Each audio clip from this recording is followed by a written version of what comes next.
We welcome David. Thank you very much for coming up.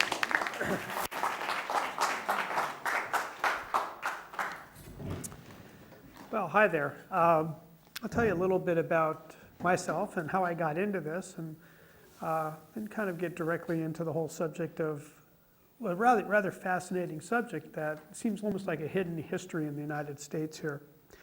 My background is as an ecologist and a biosystematist. So I study how things work in whole systems and teach that through permaculture design courses. And I also was a farmer doing a permaculture design farm in Woodside for about 9 years, where we fed 450 people from 2 acres, which is considered by the USDA to be literally impossible. So I'm really always thrilled when I can do something that people say, oh, you can't do that. You know, and I love to go out there and show them that you can, because usually it takes good design, a little bit of common sense, and some desire to make it happen.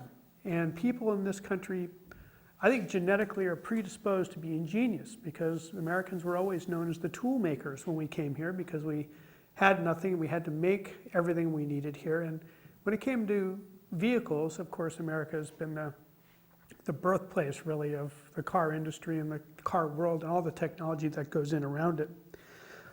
For me, finding out about alcohol was this really interesting kind of, I found out about it on a bet. I was looking at a bottle of fermenting beer in our microbiology class back at SF State when I was going to school there about 3 or 4 centuries ago. And the teacher said, that stuff would even run your car. And I looked at the teacher, and he pulled our leg quite a bit and wanted to see if we'd buy it, you know. And I said, I got you this time. You're really pulling our leg. And so I bet him a burrito that he was lying to us. And he said, okay, go to the library. And I took off, and I found a stack of books like this in San Francisco State's library about alcohol fuel. And I was completely floored, because I had never heard anything like this was possible before.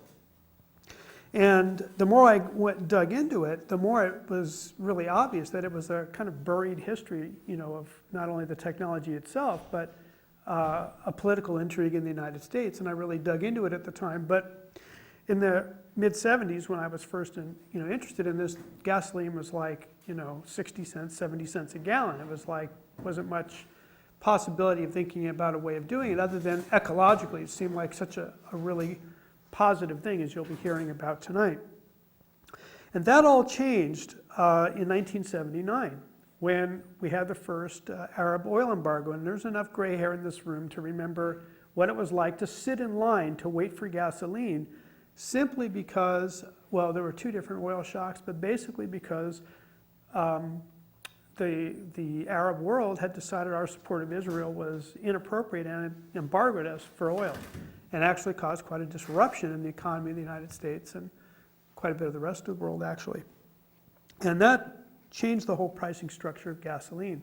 And it really happened because the way it got discovered that gasoline's price was so tied in with production, is in Libya, a bulldozer accidentally backed into a pipeline and shut it down and dropped about 3% of the world's oil supply off the map, and all of a sudden everybody started bidding on what was left, and the prices went way up. Well, that's what started OPEC and the idea of using oil as a weapon, is that that's how close it was, how tight the difference was between use and production.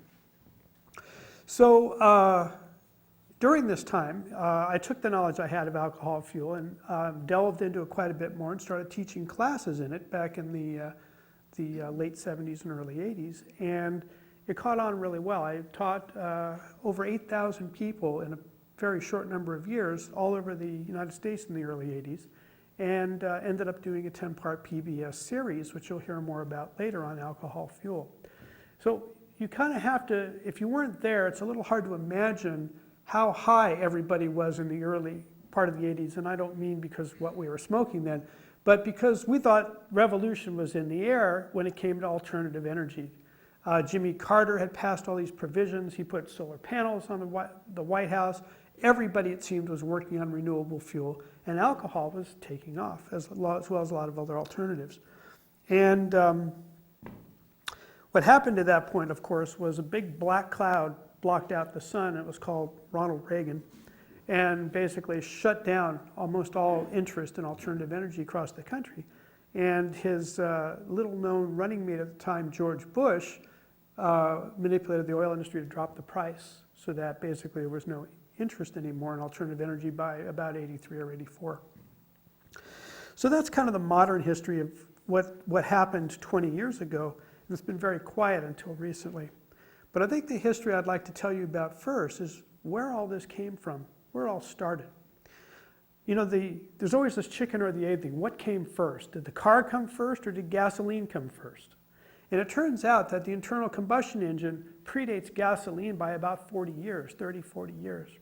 They started running cars in the late 1800s for the first time, and they were very simple engines, etc., but they ran primarily on alcohol. It was the only reliable combustible fuel that was available. Oil had already been discovered, but it had a whole different role in our country. It was used for heating and lighting homes because oil and to some degree alcohol was an expensive alternative to this stuff they could just get out of the ground. Because remember, when the first oil that they started pumping in Pennsylvania was very close to the surface, it was really easy to recover and really cheap. So the part that they couldn't use for heating and lighting homes, the stuff that tended to explode and nobody wanted to put it in an oil lamp, they threw away, literally threw away. And so Rockefeller, doing some experimentation, figured out that although it didn't do such a good job of this, it would run a car too, and started selling it at dirt cheap prices in the cities where he had his oil distribution business. So gasoline was an industrial waste byproduct that was marketed as an alternative to the standard fuel, which was alcohol during the time. And many of the first cars ran on either fuel. But I just want to underscore the fact that oil as a transportation fuel was a toxic waste byproduct that was being dumped into the transportation system, because this theme is going to come back right up till today. So Rockefeller was selling oil, and the big proponent of alcohol in cars was Henry Ford. He thought that alcohol was the very best fuel for cars, and it was clean, it was efficient, and as Henry Ford used to say, there were a lot more stills in this country than there were service stations. And this was very, very true in the late 1800s, early 1900s. People in this country distilled a lot of alcohol. Anybody here read The Botany of Desire? Anybody? Okay, a few of you have.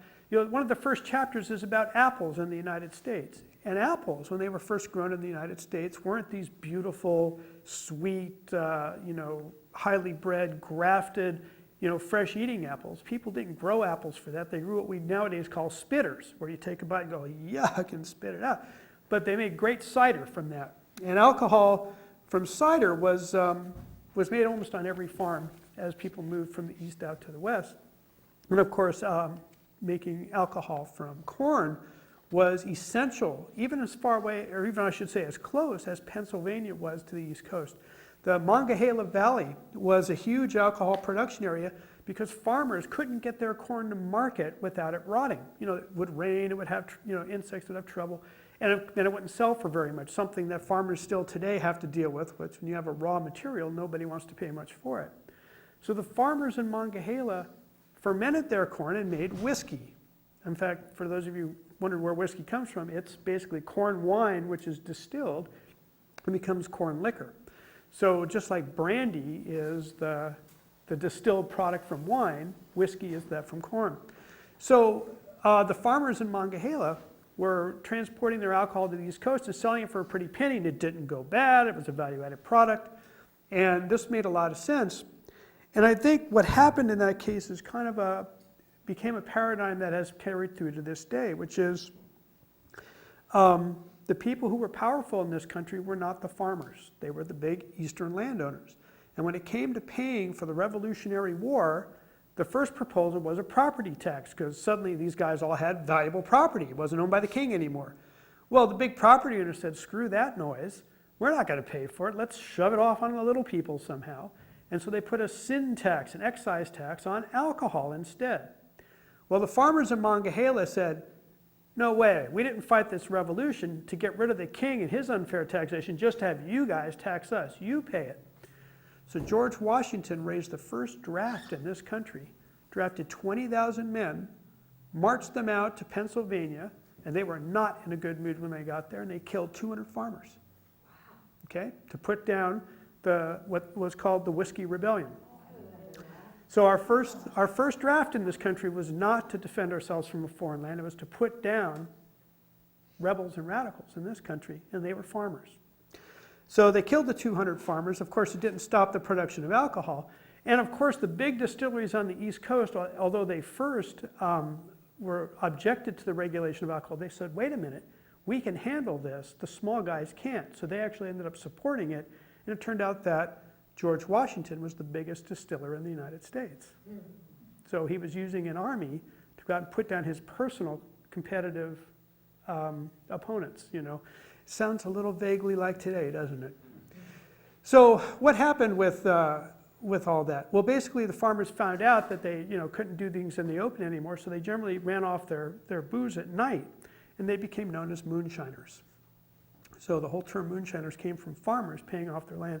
And farmers have been paying off their land for a long time, making illicit alcohol, a tradition that has been carried through in different forms up till today with various other products. So, you know, there's these themes keep recurring over history, and you'll see a few more as we go along. So, for a long time, alcohol and gasoline were neck and neck all over the United States, and basically what you did is if you were in the city, you tanked up on gasoline because it was cheap and Rockefeller was throwing it away, and when you wanted to come back home from the countryside, you stopped by a farm, you tanked up on alcohol, you made some changes with the car, and then you drove home. So the Model A was made to do this. It was a dual fuel vehicle right from the start. Henry Ford intended it that way.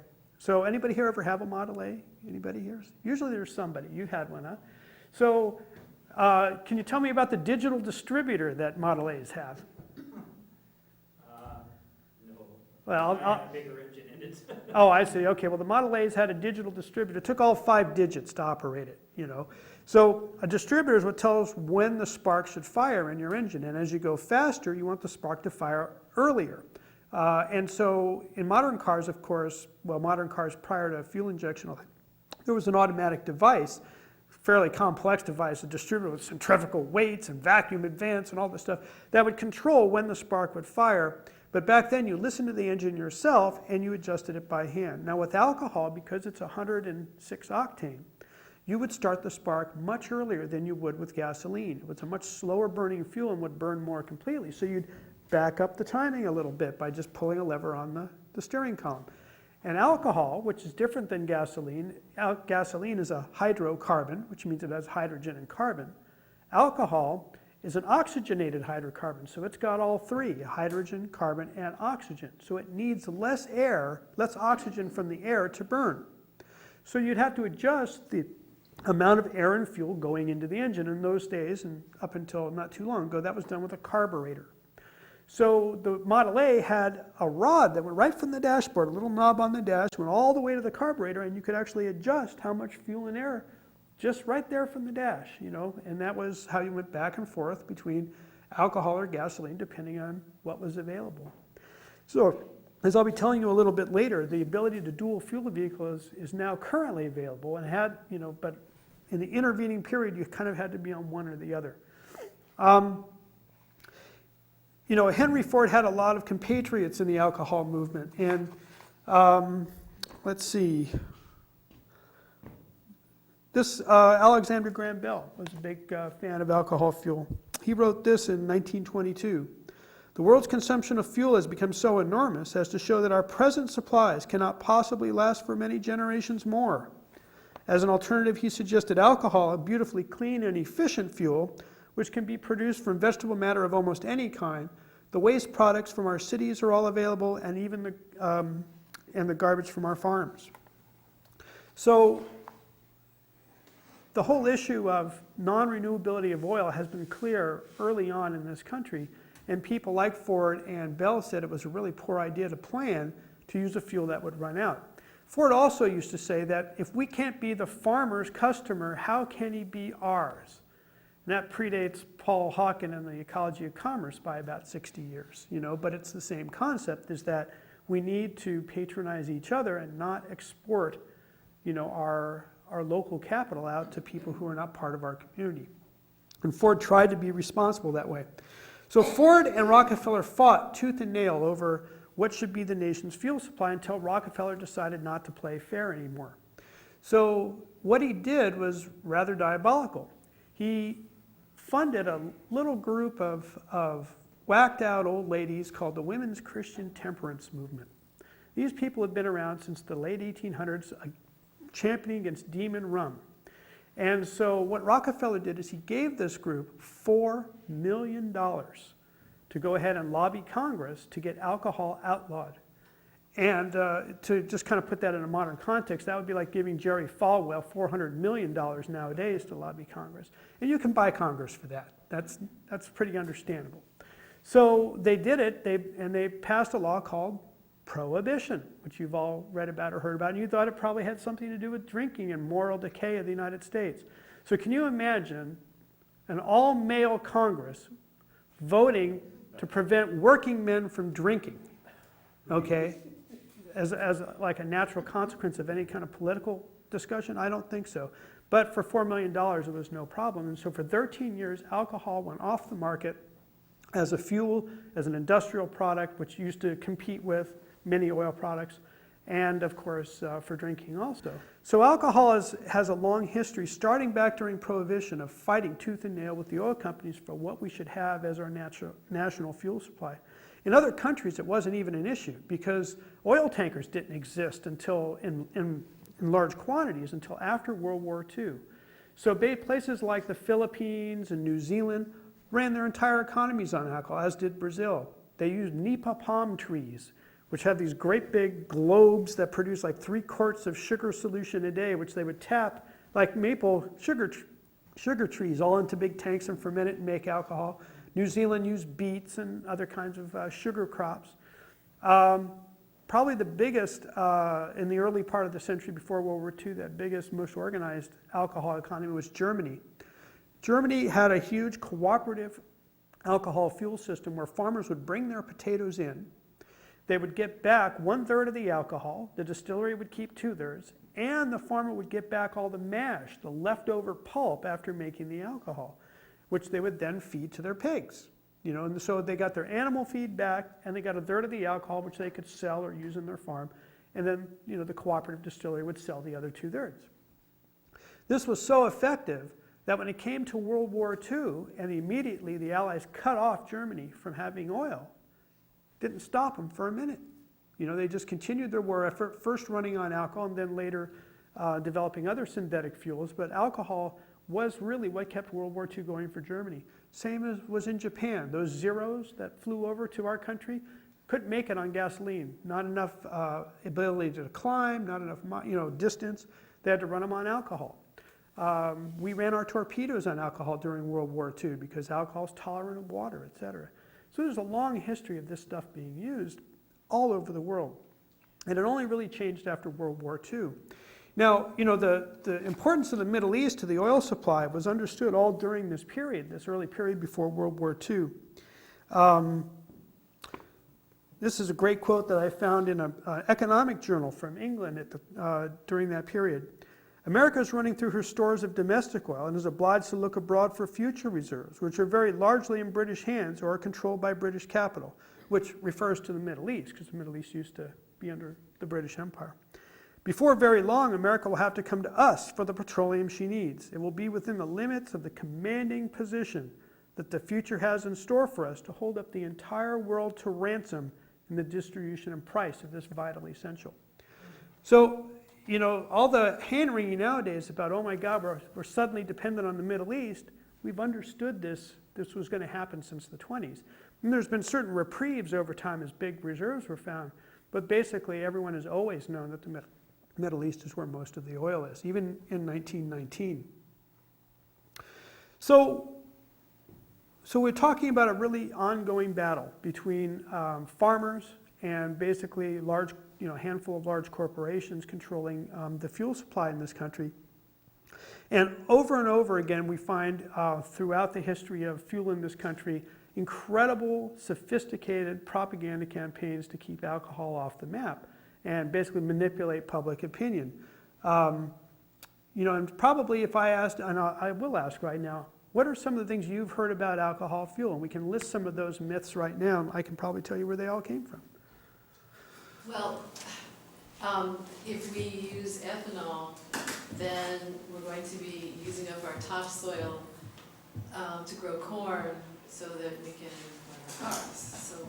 Okay, so it uses up or damages our soil, which is theoretically unethical to take, our valuable soil and turn it into fuel. What else have we heard? Corrodes aluminum, ethanol corrodes. Yeah. Corrodes metals, and also in that myth is also rubber and all kinds of car parts are supposedly damaged by alcohol. Any other myths? I don't have a myth, but I consider myself fairly well educated, and yet, all of what you're saying is pretty new to me. And so I guess I grew up thinking that there was no alternative. So talk about brainwashing. I mean, is there something that happened in the educational system?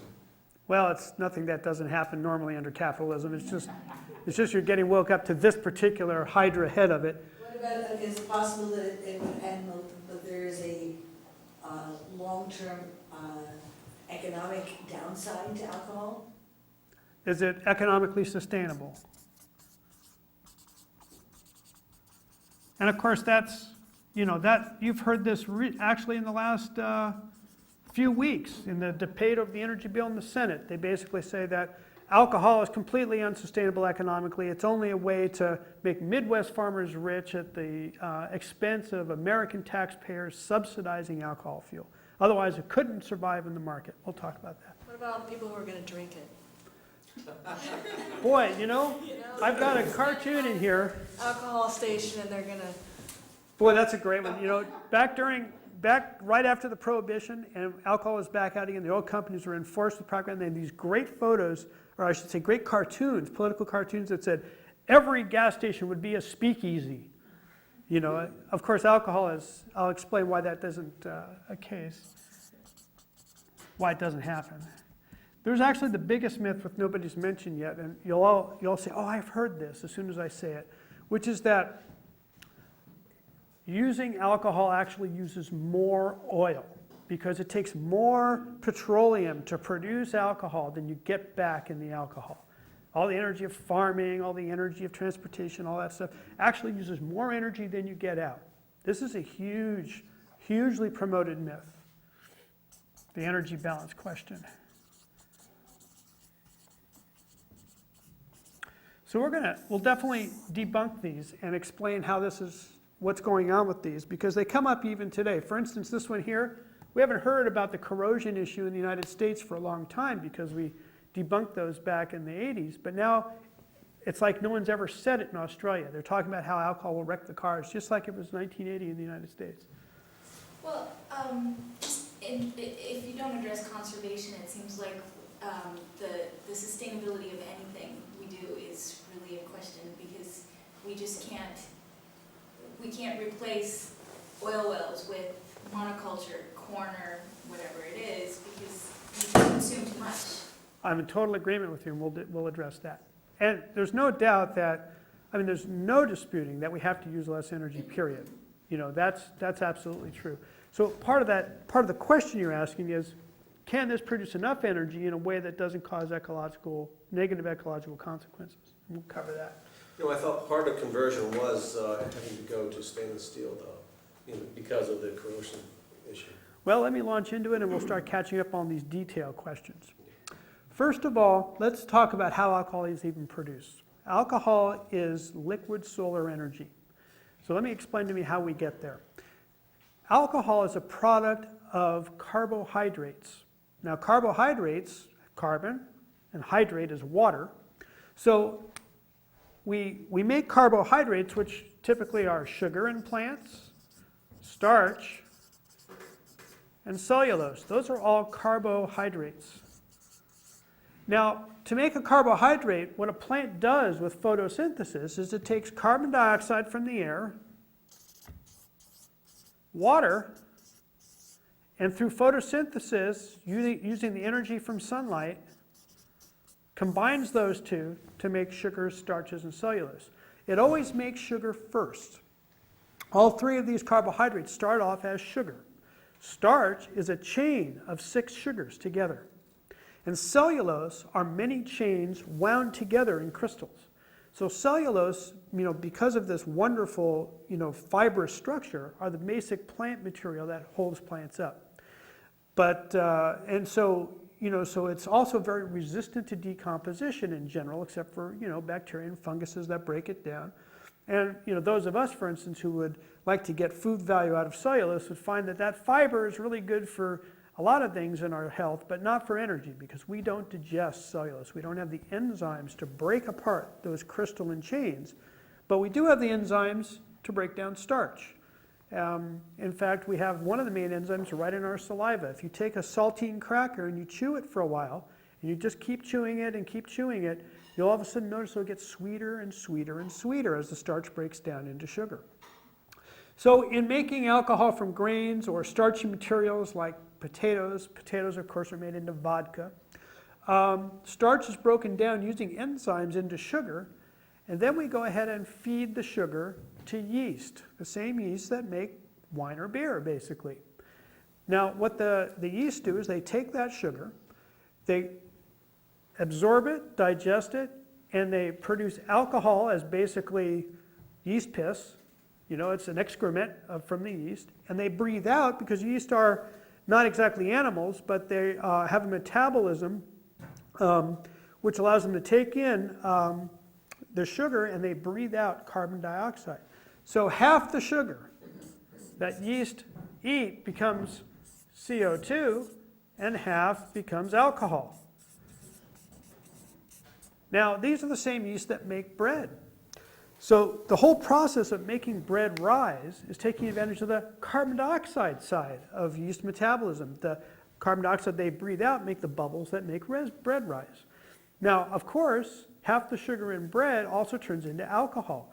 So when you cook the bread, the alcohol is driven off.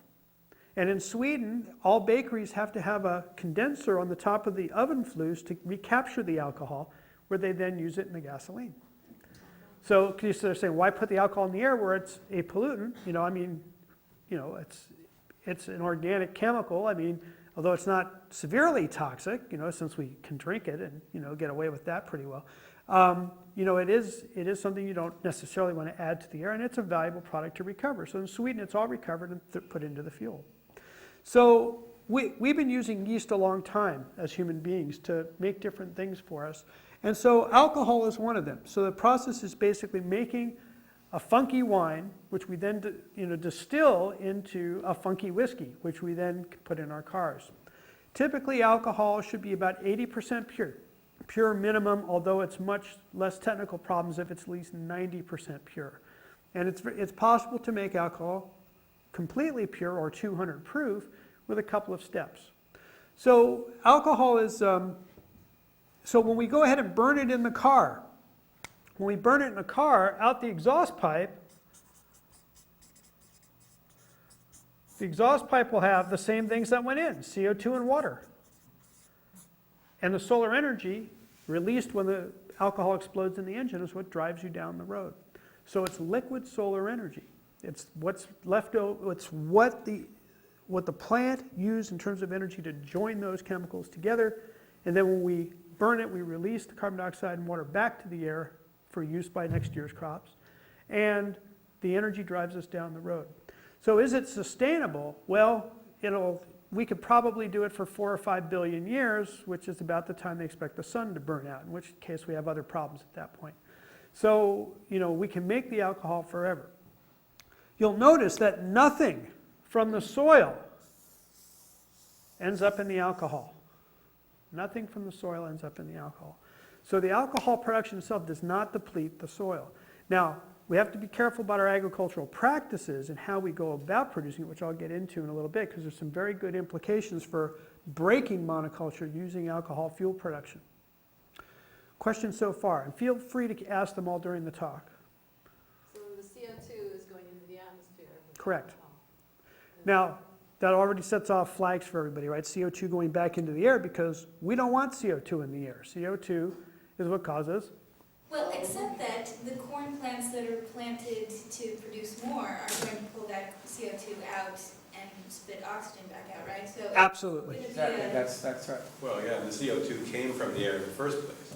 Correct. So you guys have already jumped ahead, and what you're seeing is that on the surface, what's obvious is that it would seem that alcohol production is carbon neutral. In other words, the carbon dioxide that's released is exactly the same as what's absorbed by next year's crops.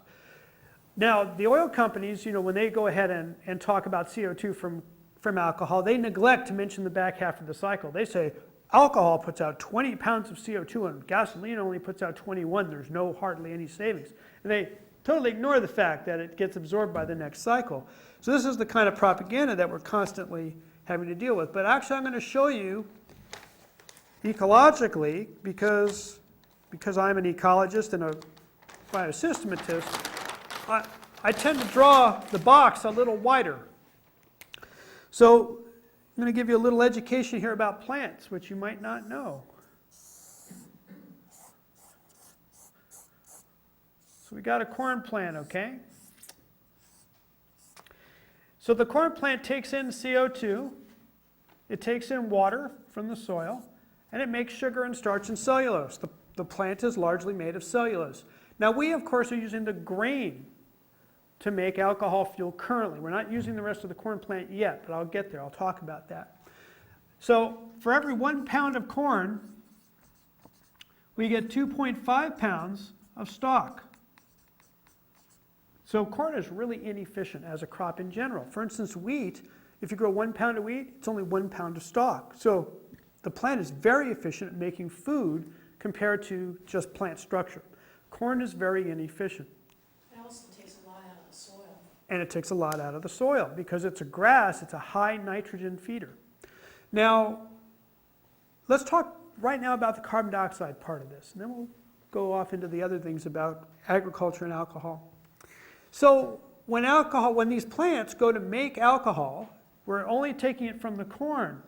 And that part, just the corn part, is neutral carbon. The amount of alcohol that is, the carbon dioxide from that alcohol and from fermentation is the same amount as used to produce that corn next year. But when the plant is growing, it also makes 2.5 pounds of basically cellulose. So by growing crops to produce alcohol, the plant uses a lot more CO2 than is in the product that we make the alcohol from. So we're impounding a bunch of CO2 in the stalks. Now, and I've talked with people at the USDA about that, and they're able to understand this far. But they're not used to thinking in terms of whole systems, and in permaculture we do. So let's look at what's invisible. We've got all this down here. And what you may not know about most plants, including trees, is that for every pound of biomass above the ground, there's a pound below the ground. So when you see a tree out there, you're seeing half the tree. There's an enormous amount of life going on under the ground. In the case of grasses, it's actually more than half, but we'll just stick with half for now. So to make this 1 pound of corn, which is made into alcohol, we also get another, say, 2.5 pounds of root matter, which is all basically made from carbon dioxide and water. It's carbohydrates, it's cellulose primarily. Now, as an ecologist, I have to say that's not the end of the story. Because what most people think in terms of plants is that it's this one-way street. Nutrients go into the plant, they go on up into the stalk, and they become part of the food. And we've been taught that this is basically the role of plants in the world is to feed us and feed other animals, and that the nutrient flow is all one way right up into the plant. Roots suck up nutrients, make the plant. But what most people need to understand about plants is that it's more complex than that. What's going on down here in the soil is a whole world in itself. And I spend about 4 hours talking about the soil in a permaculture class, so I'm going to give you just a little snapshot here. If you've got a root hair like this is microscopic now, okay? You got these little cell walls here. So this is the very tip of a microscopic root hair. Roots basically function as sponges. So it's like, for instance, let's say you have a spill on the counter, and you take a sponge and you push it down in the liquid on the counter and you let go, you'll see what happens. The fluid that's closest to the sponge sucks into the sponge, and then as you get farther and farther away from the sponge, there's less and less effect. So that's basically, the absorption from roots is very limited to what's right around the root, and that's the liquid with, nutrients that the corn needs. If that was the only way that the corn plant could bring in nutrients, it wouldn't get any taller than about this. And trees don't get any taller than about 8 to 10 feet before they fall over and die. Something else brings the nutrients to the tree or the corn, and those are mycorrhizal fungi. So these little fungi are much smaller than a little thread off through the soil. And as it comes up to the root hair, it either punches right in here, or it might punch right in there, and it will either grow into the space between the cells where there's fluid, or it grows right into the cell like this. So this fungus grows in there, and it takes fluid from the plant. What's in the fluid? Carbohydrates, sugar. So what you're finding is that it's not one way. The sugar is produced up here. It is pumped down into the roots, out into these funguses. It also gets exuded all around out in here, where it feeds bacteria. And the bacteria reproduce, and they break down other things in the soil, making them soluble, which then the plant can absorb. But most of it goes to these funguses. These funguses are called mycorrhizal fungi. Myco means fungus, rhiza means root. And these are not plants. Funguses are not plants. What can plants do? They can photosynthesize. They can make food from sunlight, right? Funguses don't do that. They digest things. They break them down. So what these funguses are doing is they're trading the sugar that the plant can just throw away, give away, it makes so much of, and get valuable nutrients that the fungus says, I can just dissolve this stuff and give it to the plant.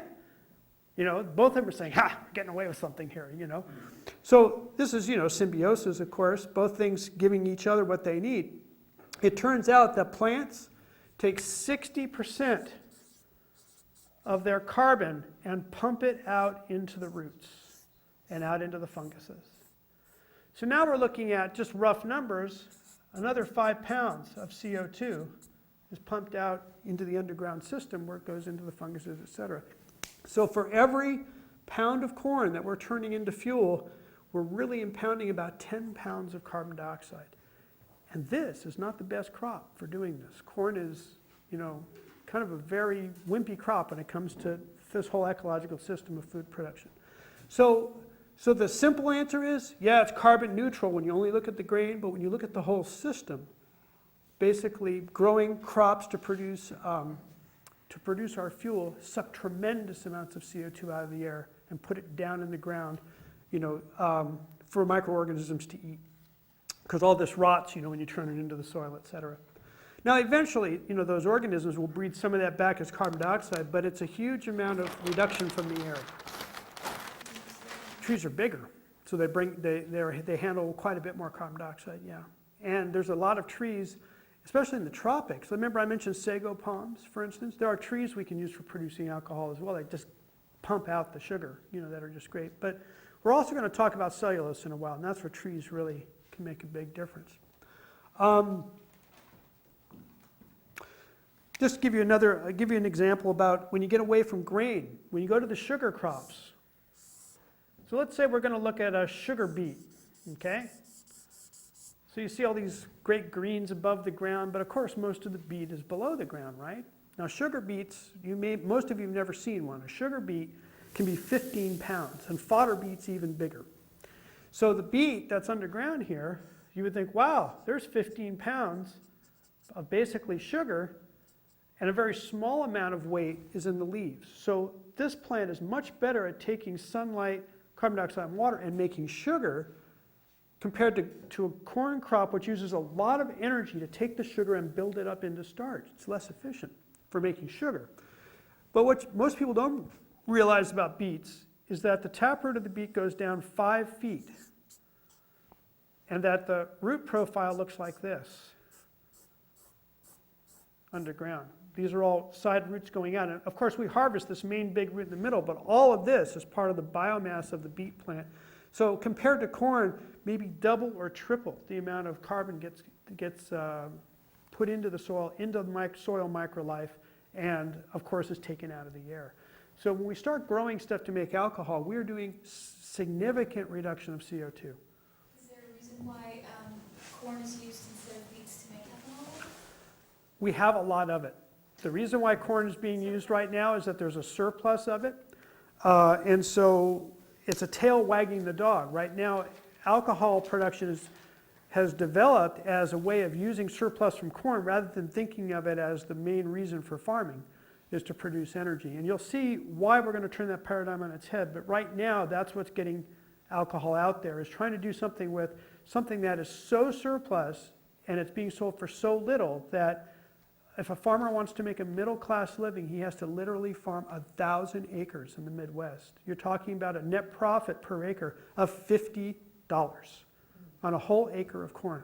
So with this incredible surplus of corn, which is engineered by government policy, primarily because corporations want to feed corn to cattle. And we're going to get into that in a little bit because this all ties in. So this tells you a little bit about making alcohol and the carbon dioxide issue. Get back here and see where we want to go. Where do I want to go next with this? Now, making alcohol is really mankind's second oldest profession. We're talking about something that is low tech. We really understand how to do this. It doesn't take really sophisticated equipment to pull it off. Basically, making wine has been something we've been doing forever, and making distilled spirits, even the Greeks did that. So we're not talking about anything that is patentable. There's nothing proprietary. There's nothing high tech that someone can latch onto and say it's mine and you can't do it. Anyone can make alcohol. Questions? I'm just wondering if you could also, with some of the things we're talking about farming, touch upon the whole bioengineered aspect of it. I'm thinking where I want to do that, because there's a part of this where the work we're doing is intended to send Monsanto straight to hell. And let's do it now. Let's do it now. This is some of the work I'm doing right now, in fact, and it's something that's extremely exciting because it's great when you design an experiment and you go, I hope it works, and it works, So something, and it also points to the way of thinking about systems and the way of thinking about not only agriculture, but the way we approach ecological problems and economic problems. So we talked about when we make alcohol, we make CO2 as one of the byproducts, because remember, half the sugar the yeast breathe out is CO2, and we collect that. And we'll talk about why that's important. We make alcohol, and what part of the grain turns into alcohol? We've been talking about it all night. The sugar, starches, carbohydrates.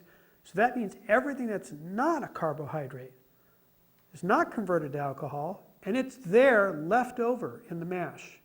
And that leftover grain has all the proteins and fats and minerals and everything from the soil that became that grain of corn is there in the byproduct, which when it's dried, we call it dried distiller's grains.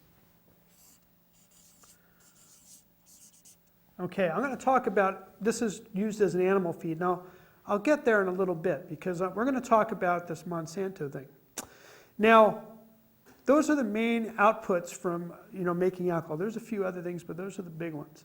Now, as an organic farmer, and in fact, maybe you can tell us about this, Diane, what do you use corn gluten meal for? What could you use it for? Not everybody uses it for that, but. I don't know. Okay.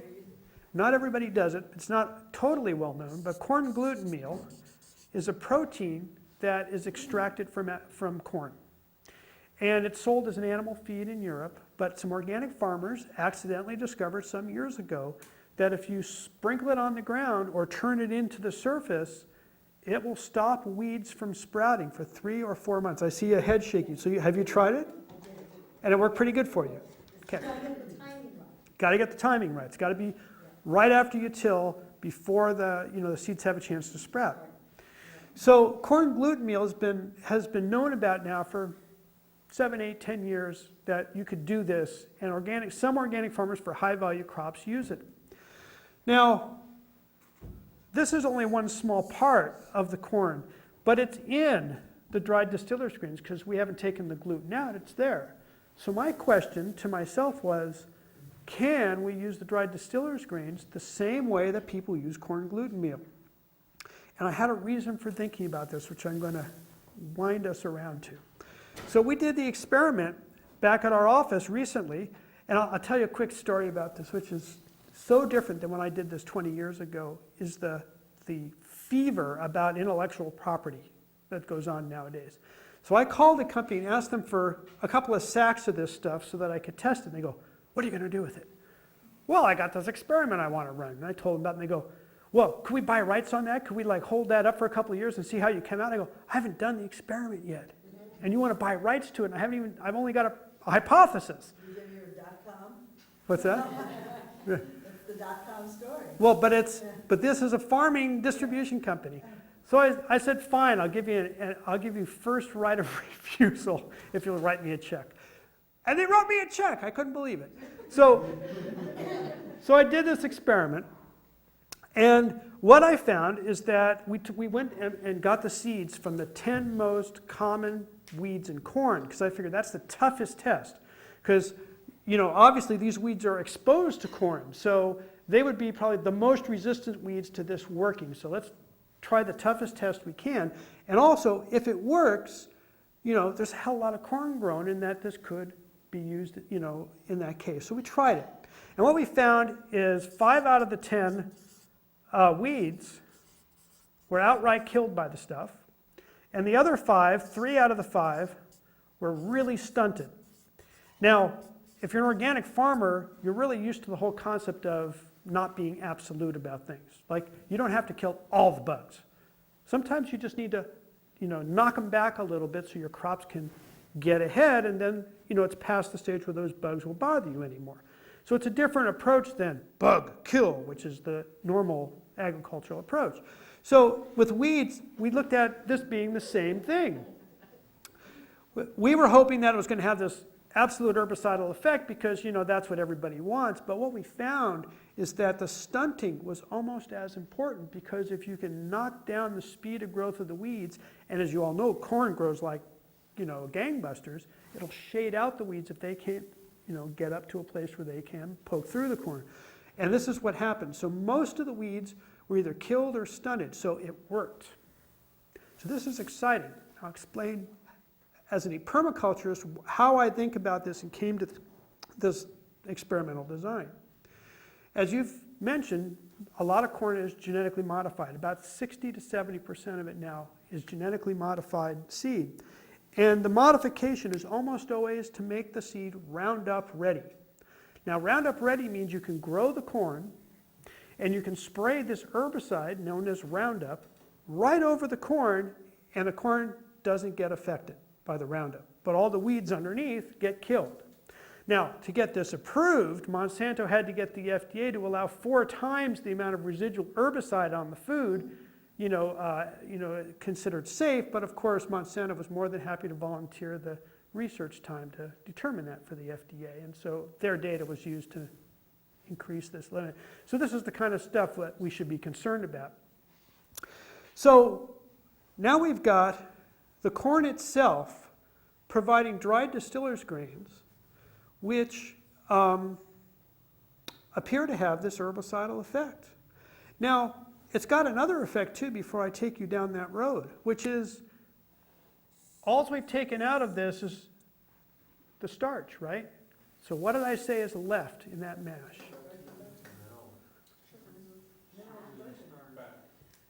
Everything that came from the soil, which made the grain what it is there concentrated. And all we've taken is the solar part out. So what do you think might be a good use for this stuff? Fertilizer. In other words, everything the next crop needs is right there in concentrated form. So I just did the calculations on this yesterday. I got all the data for it. And I have found that if you take the corn and make it into dried distillers grains, it has about 10 to 15% more nutrients than the next crop needs. Where's it coming from? Where's the extra nutrients coming from? The fact that it's more condensed. That's physical, but where did they come from to get there? The microflora broke down organic matter, metabolized it into proteins, etc., nitrogen, put it into the grain. So now, here's an interesting thing. If we put this back on the field instead of chemical fertilizer, fertility goes up 10% a year until it gets to a plateau. How does that affect the microflora? It greatly increases them. This stuff is incredible. That's what we did with our test, is we watched the bloom of microflora, and that's actually, it's a biological effect. They got rid of these weeds. It wasn't a chemical effect. So all the explosion of what would normally be like compost organisms and others that eat and break down cellulose and seed were eating the root tips of all the weeds is what it was. So it's just, we had a hugely powerful micro-life that was just doing the job for us. Okay, so I'm bringing it all together for you now, right? Now we've got the fertilizer for next year's crop. We now have herbicide, okay? Now, when you're a corn farmer, you put in $150 worth of inputs, and you get out, if in a good year, $200 to, when you sell the corn. So you only get $50 net profit. Out of that 150, about 100 of it is fertilizer and herbicides. So now, we take the dried distillers grains from this process, and I got to tell you that the farm alcohol co-ops that are being operated in the United States, nobody's more than 10 miles from the plant because transportation costs start to get high, and it's better to build another alcohol plant than ship it from farther.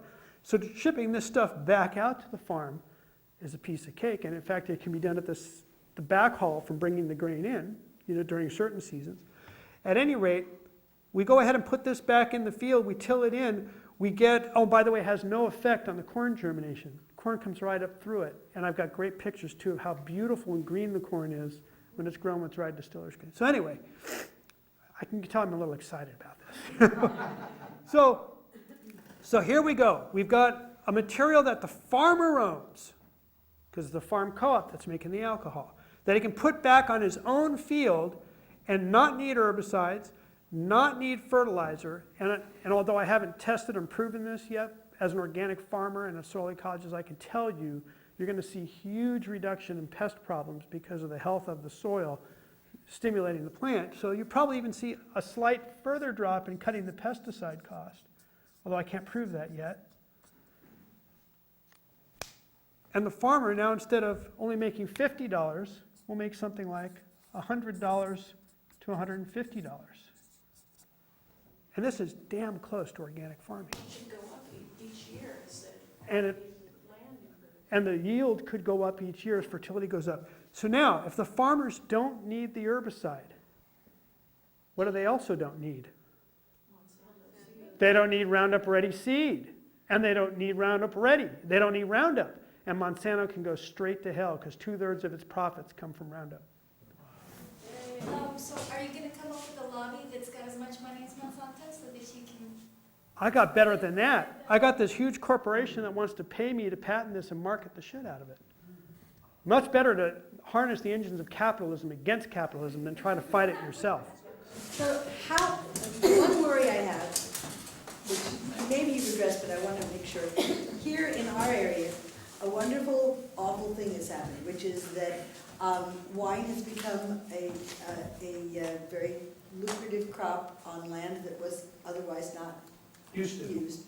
And now a tremendous amount of agricultural land has been created because wine crops have been, vineyards have become so popular. Don't worry about it. So are we going to have acres and acres more of corn taking up?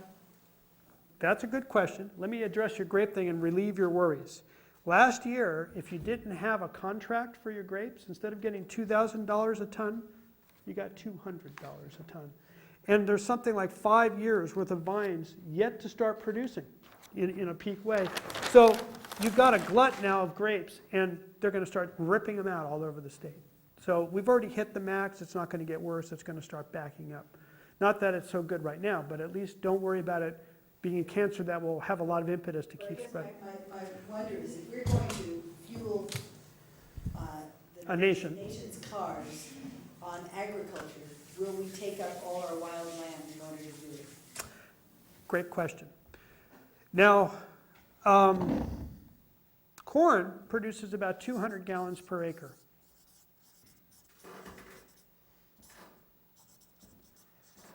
And quite frankly, as a solar product, this sucks. This is like nothing like what we can get from the amount of solar energy hitting that field. So the book, goes into 40 different crops for different climates that are good energy crops compared to corn. And I'm going to get around to why corn is even grown in a minute, but let's look at some of the alternatives. And this is very exciting from a getting rid of the monoculture point of view, because if there's other valuable crops to grow, farmers can make more money. Although they're conservative and resistant to change in general, there's nothing like a good bottom line to get the discussion going. We never used to grow soybeans in this country, and when soybeans got introduced, it was only 5 years till it was 40% of all the farmland in the United States. So when farmers catch on to something, it goes. So 200 gallons per acre. Now, in different climates, different things are better for making alcohol. If you're down in Louisiana, or if you're in Florida, or even Southern California, there's new kinds of sugar cane, which will yield 1,800 gallons per acre.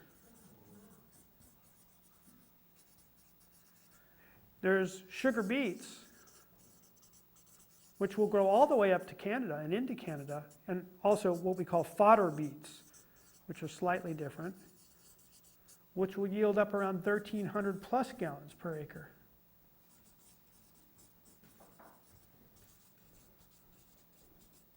Now, I did some work 20 years ago with Dave Hull and Steve Wilbur up at the Arcata Marsh Project. Everybody here know what that is? It's the sewage treatment for Arcata. They use cattails, okay, as the basic idea to take all the nutrients out of the secondary sewage and suck all those nutrients up into the cattails so that the water coming out at the end of the marsh is cleaner than the water coming out of the streams, out of the national forest.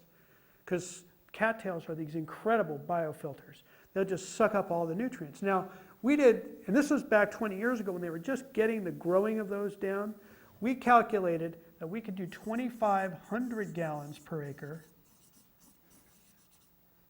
and that was only on two cuttings a year, 2 crops a year. You can get up to 4 in a warm climate like California, cattails. Indians used to use the bases of cattails because they're almost pure starch to make bread.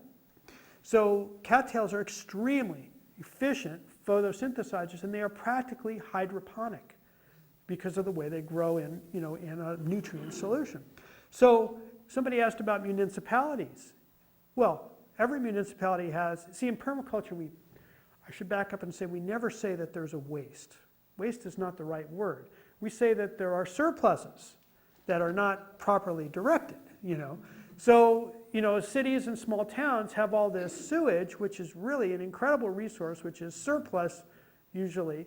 And so now we're talking about the kind of economic benefit from operating the sewage treatment in a biological way that could power all the city vehicles and get rid of the need to buy petroleum on a city basis. This integrates well with laws, which I'll explain later. There are many other crops that fit in this. Fodder beets, by the way, in fact, in Europe in general, they don't feed grain very much to especially their dairy cattle in the winter.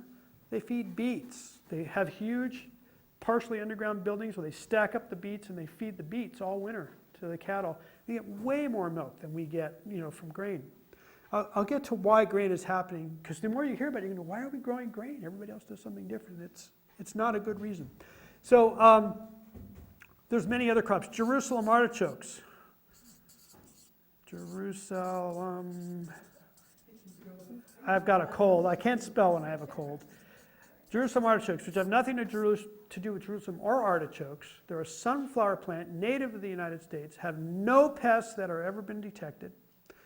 They produce a huge amount of carbohydrate in tubers below the ground, And those tubers are a carbohydrate called inulin, not insulin, but inulin, which nowadays, for the first time, we have cheap enzymes to break down into sugar, and we can go ahead and make alcohol from those.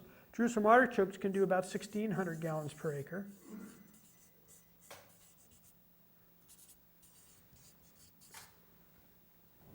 So we have a lot of different choices. You get out to, you get out in Texas, you can grow pimelons, or buffalo gourds, which are these desert plants that need almost no water, and they make these huge fruits that are full of carbohydrate and seeds. You can make biodiesel and alcohol from them. The oil can be made into biodiesel, and the carbohydrate can make 700-800 gallons per acre. So in some places, you can get 2 crops a year. There's a project going in Southern California, which is going to grow 1 crop of sugar cane in the summer, and it's going to grow beets in the winter, and they're going to get over 2,000 gallons per acre. So the reason why I bring all these alternative crops up, if you're a co-op in Indiana and you've been growing corn forever and you finally built your alcohol plant, which they've done, and you're making money on the alcohol and you're selling a little bit of money for the carbon dioxide and the dry distillers grains, at some point you're going to realize that you're not a corn grower, you're an energy producer. And you're going to say, gee, is there something other than corn I should be running through this plant? And farmers need to be educated about what the economic alternatives are. But with these other crops, are there still those benefits, like you're saying the natural? Oh, herbicides? I have no idea. And probably not because it's corn protein. But these crops also use a tiny amount of fertilizer compared to corn. They just don't need much. And they also have far less pests. The other thing about this is that change to the pest issue is that the minute you start growing a multiplicity of crops, the bugs get confused. Because monoculture, for those of you who maybe not have thought about this before, if you grow many square miles of corn and you're a corn borer, you are in heaven, okay? Because there's nothing but food as far as you can see, and you reproduce like crazy. But if you're out there and this field is corn and that's beets and that's sorghum and that's Jerusalem artichokes, you don't have the endless buffet that you otherwise would have, and the tendency for your population to get out of control drops dramatically, and the need to try to battle those bugs drops away as well. So one of our key strategies in organic farming is multiplicity of crops and crop rotation to keep the bugs guessing. And it works pretty well. It's worked forever until we started growing monoculture. So this, diversifying our energy crops also can break the stranglehold that the chemical companies have on farmers. Because without, massive monoculture, the need for pesticides drops to nothing.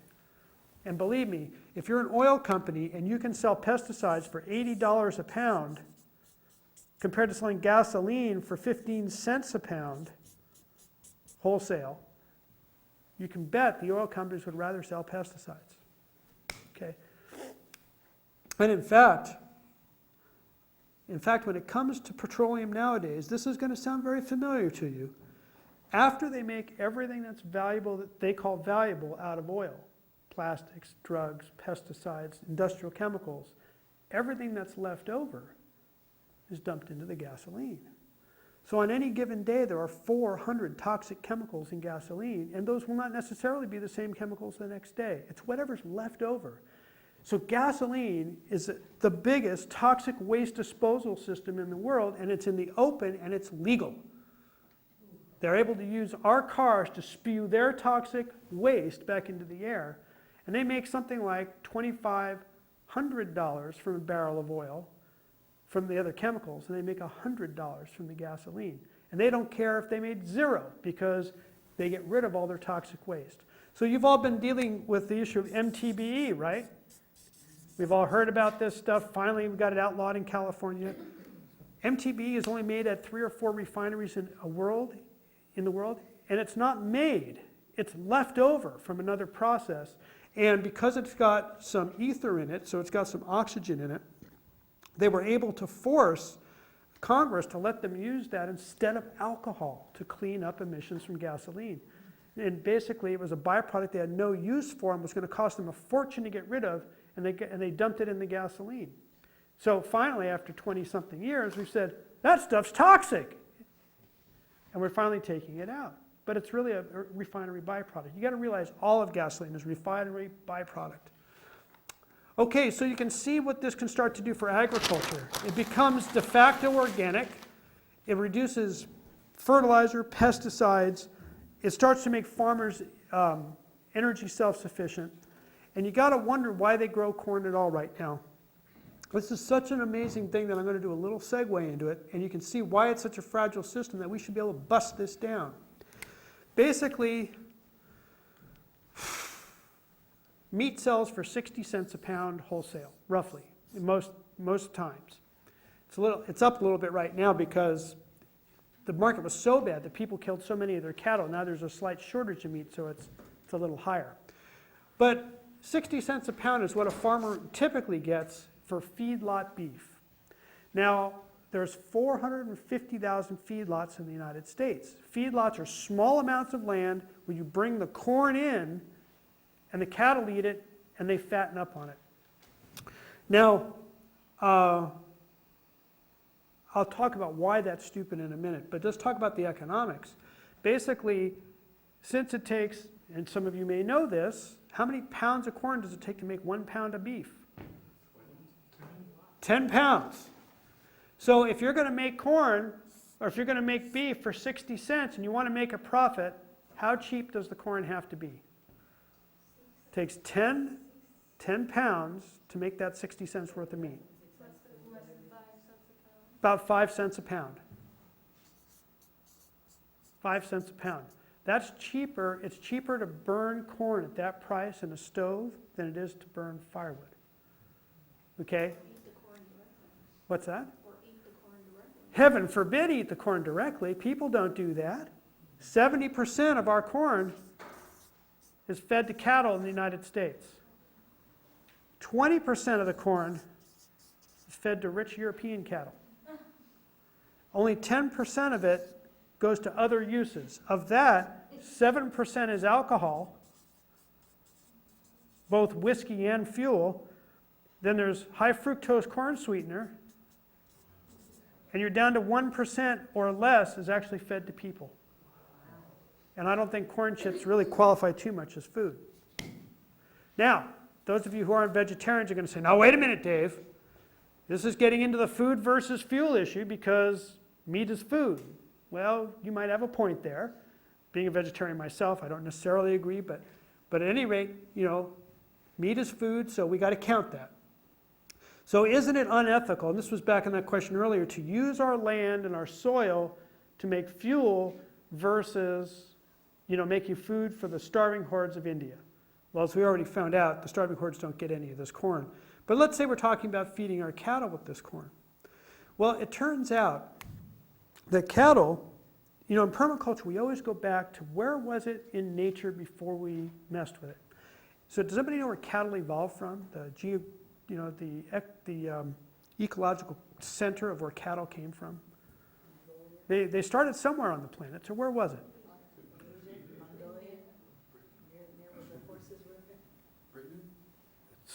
Close. Southern Europe and Northern Africa. Northern Africa used to be a forest. What is it now? It's the Sahara Desert. That's a desert human-caused by overgrazing. Okay, now, I'm not going to get into that whole story. That's for the permaculture course. But let me talk about cattle and what they eat and what they're evolved to eat and why what we're doing with corn is insane. Cattle have 4 stomachs. We don't, right? So why do cattle have 4 stomachs? They can process it. Process what? Cellulose. Cellulose, brush, woody stuff. Cattle are evolved, and if you look at their feet, they're not buffalo, right? What does a buffalo foot look like? What do goat's feet look like? Cloven hoof.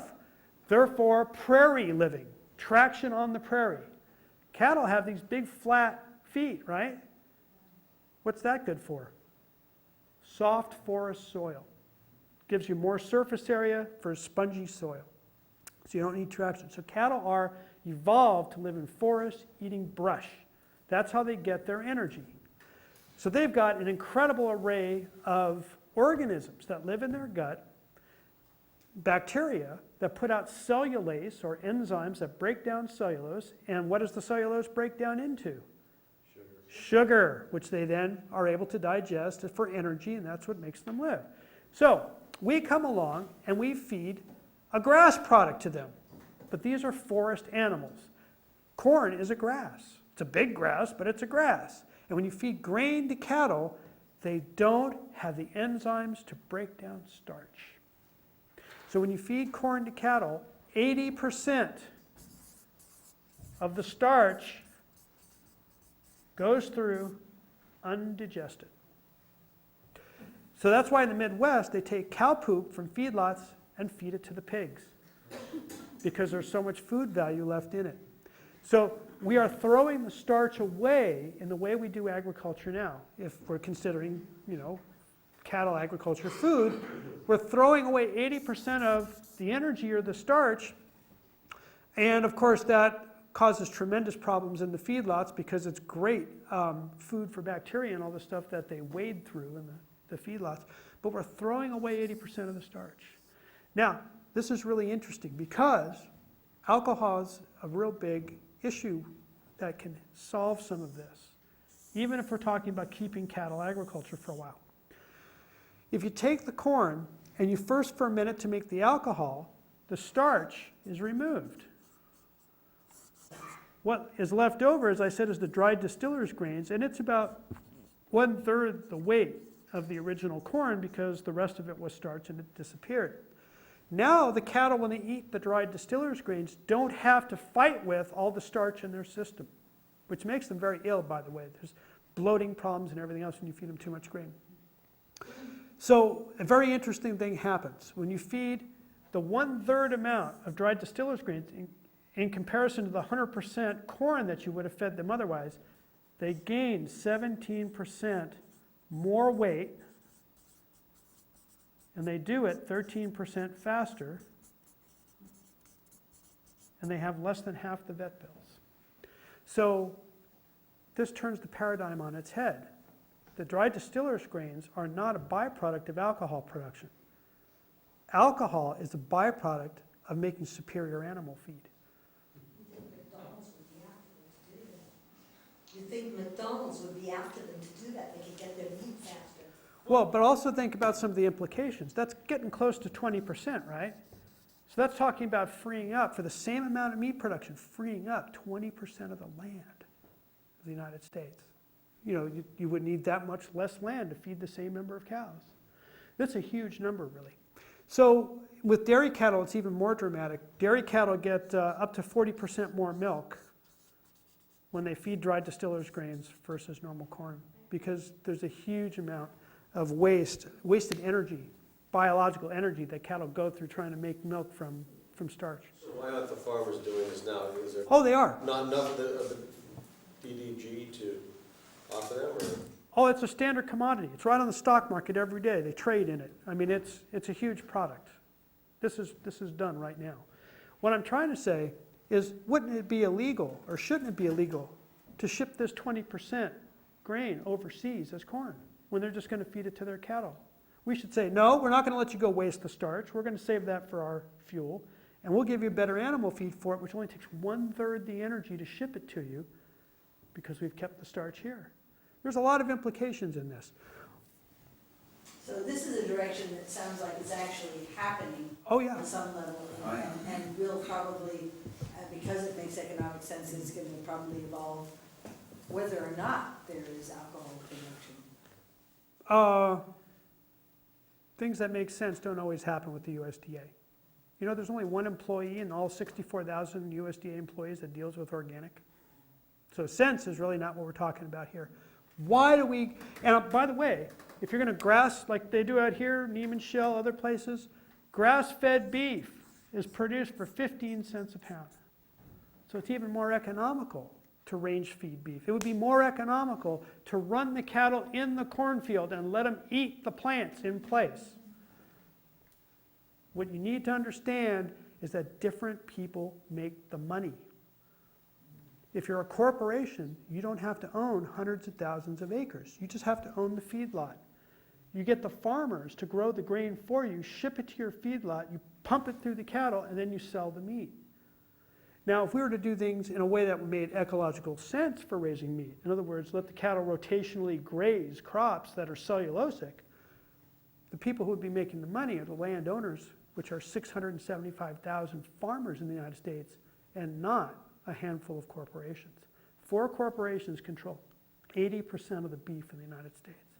So the reason why we do this has nothing to do with making sense. It has everything to do with transnational and giant capitalism. Not about making sense. Archer Daniels Midland. Archer Daniels What's to Midland. come? Archer Daniels Midland doesn't even rank. Archer Daniels Midland is about 8th.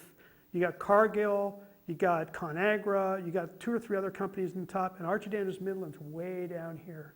They get plastered a lot in the press because the oil companies want to see them go down because they're one of the biggest alcohol producers in the United States. They produce about 1/3 of the alcohol in the United States. Archer Daniels Midland runs their plant, their soybean plant, 3 months a year, processing nothing but organic soybeans. And they also run their corn plant several months a year, processing nothing but organic corn, not letting a single GM kernel into the door. Okay, so that Archer Daniels Midland has, you know, I'm not going to say they're good guys. They're corporate bastards like the best, but they're doing some very interesting things, you know, with their company that are looking at the organic market as something that they will serve and not fight against. They say, hey, we can make money there too, we're going to do it. You know, they pay farmers 20 cents more a bushel than all the other companies for their corn because of their alcohol fuel production facility. So, you know, I'm not a shill for Archer Daniels Midland, but being inside the business, I see certain companies doing things better than others, and they're actually a little better. I'll tell you something that leads into the rest of this. Archer Daniels Midland operates 10 acres of greenhouses. Now, what they're doing with these greenhouses is pretty big scale, but all of it scales down to the farm scale. They have 5 acres of lettuce production, lettuce and cucumber production. And it's completely pesticide-free. The way they do it is that they are taking the carbon dioxide from the fermentation facility and they're putting it into the greenhouse, and they're getting a full-size head of lettuce in 30 days. Because plants are limited in their growth by the amount of CO2 in the air. And in a greenhouse, you can enrich the air with CO2. And of course, if you enrich it enough periodically, what can't live there? The bugs. So it's organic pest control. And during the periods where they don't want that to happen, they have a whole IPM program using two insects that they go ahead and control all the bugs in the greenhouses. They use no pesticides. They don't label it as organic because all their fertilizer isn't organic. So they do this on 10 acres, and quite frankly, in some years, they make more money in these greenhouses than they do from their entire high fructose corn syrup plant. Because they're doing 50,000 heads a month of lettuce. They get 55 cucumbers, English cucumbers, per plant in this enriched environment. So the carbon dioxide, can be put to use when it's captured and not diffused into the air. And we can do that even on the small scale in a small greenhouse on a farm and make pretty good money with it. The other thing they do is they take the byproduct, the dried distiller's grains, and they raise tilapia with it. Now the tilapia, what's really interesting, fish, you get we said earlier, cattle, it's 10 pounds of food to 1 pound of meat. Fish, because they don't have a skeleton and have to fight gravity, 2 pounds of feed makes 1 pound of meat. So ecologically, fish are much better using this feed. And get this, Archer Daniels Midland delivers those fish live to restaurants all over the East Coast in tank trucks running on biodiesel. So what I'm trying to say is that they're not such a great corporation, but ecological thinking, because it makes economic sense, is infiltrating even Archer Daniels Midland. So you're seeing a little bit about the interaction between how alcohol can really change agriculture in a lot of ways that would go the way we want it to go. We haven't talked about, and we got to move on from that. I could talk about that all day. being an ex-farmer. But let's go on to some of the other subjects.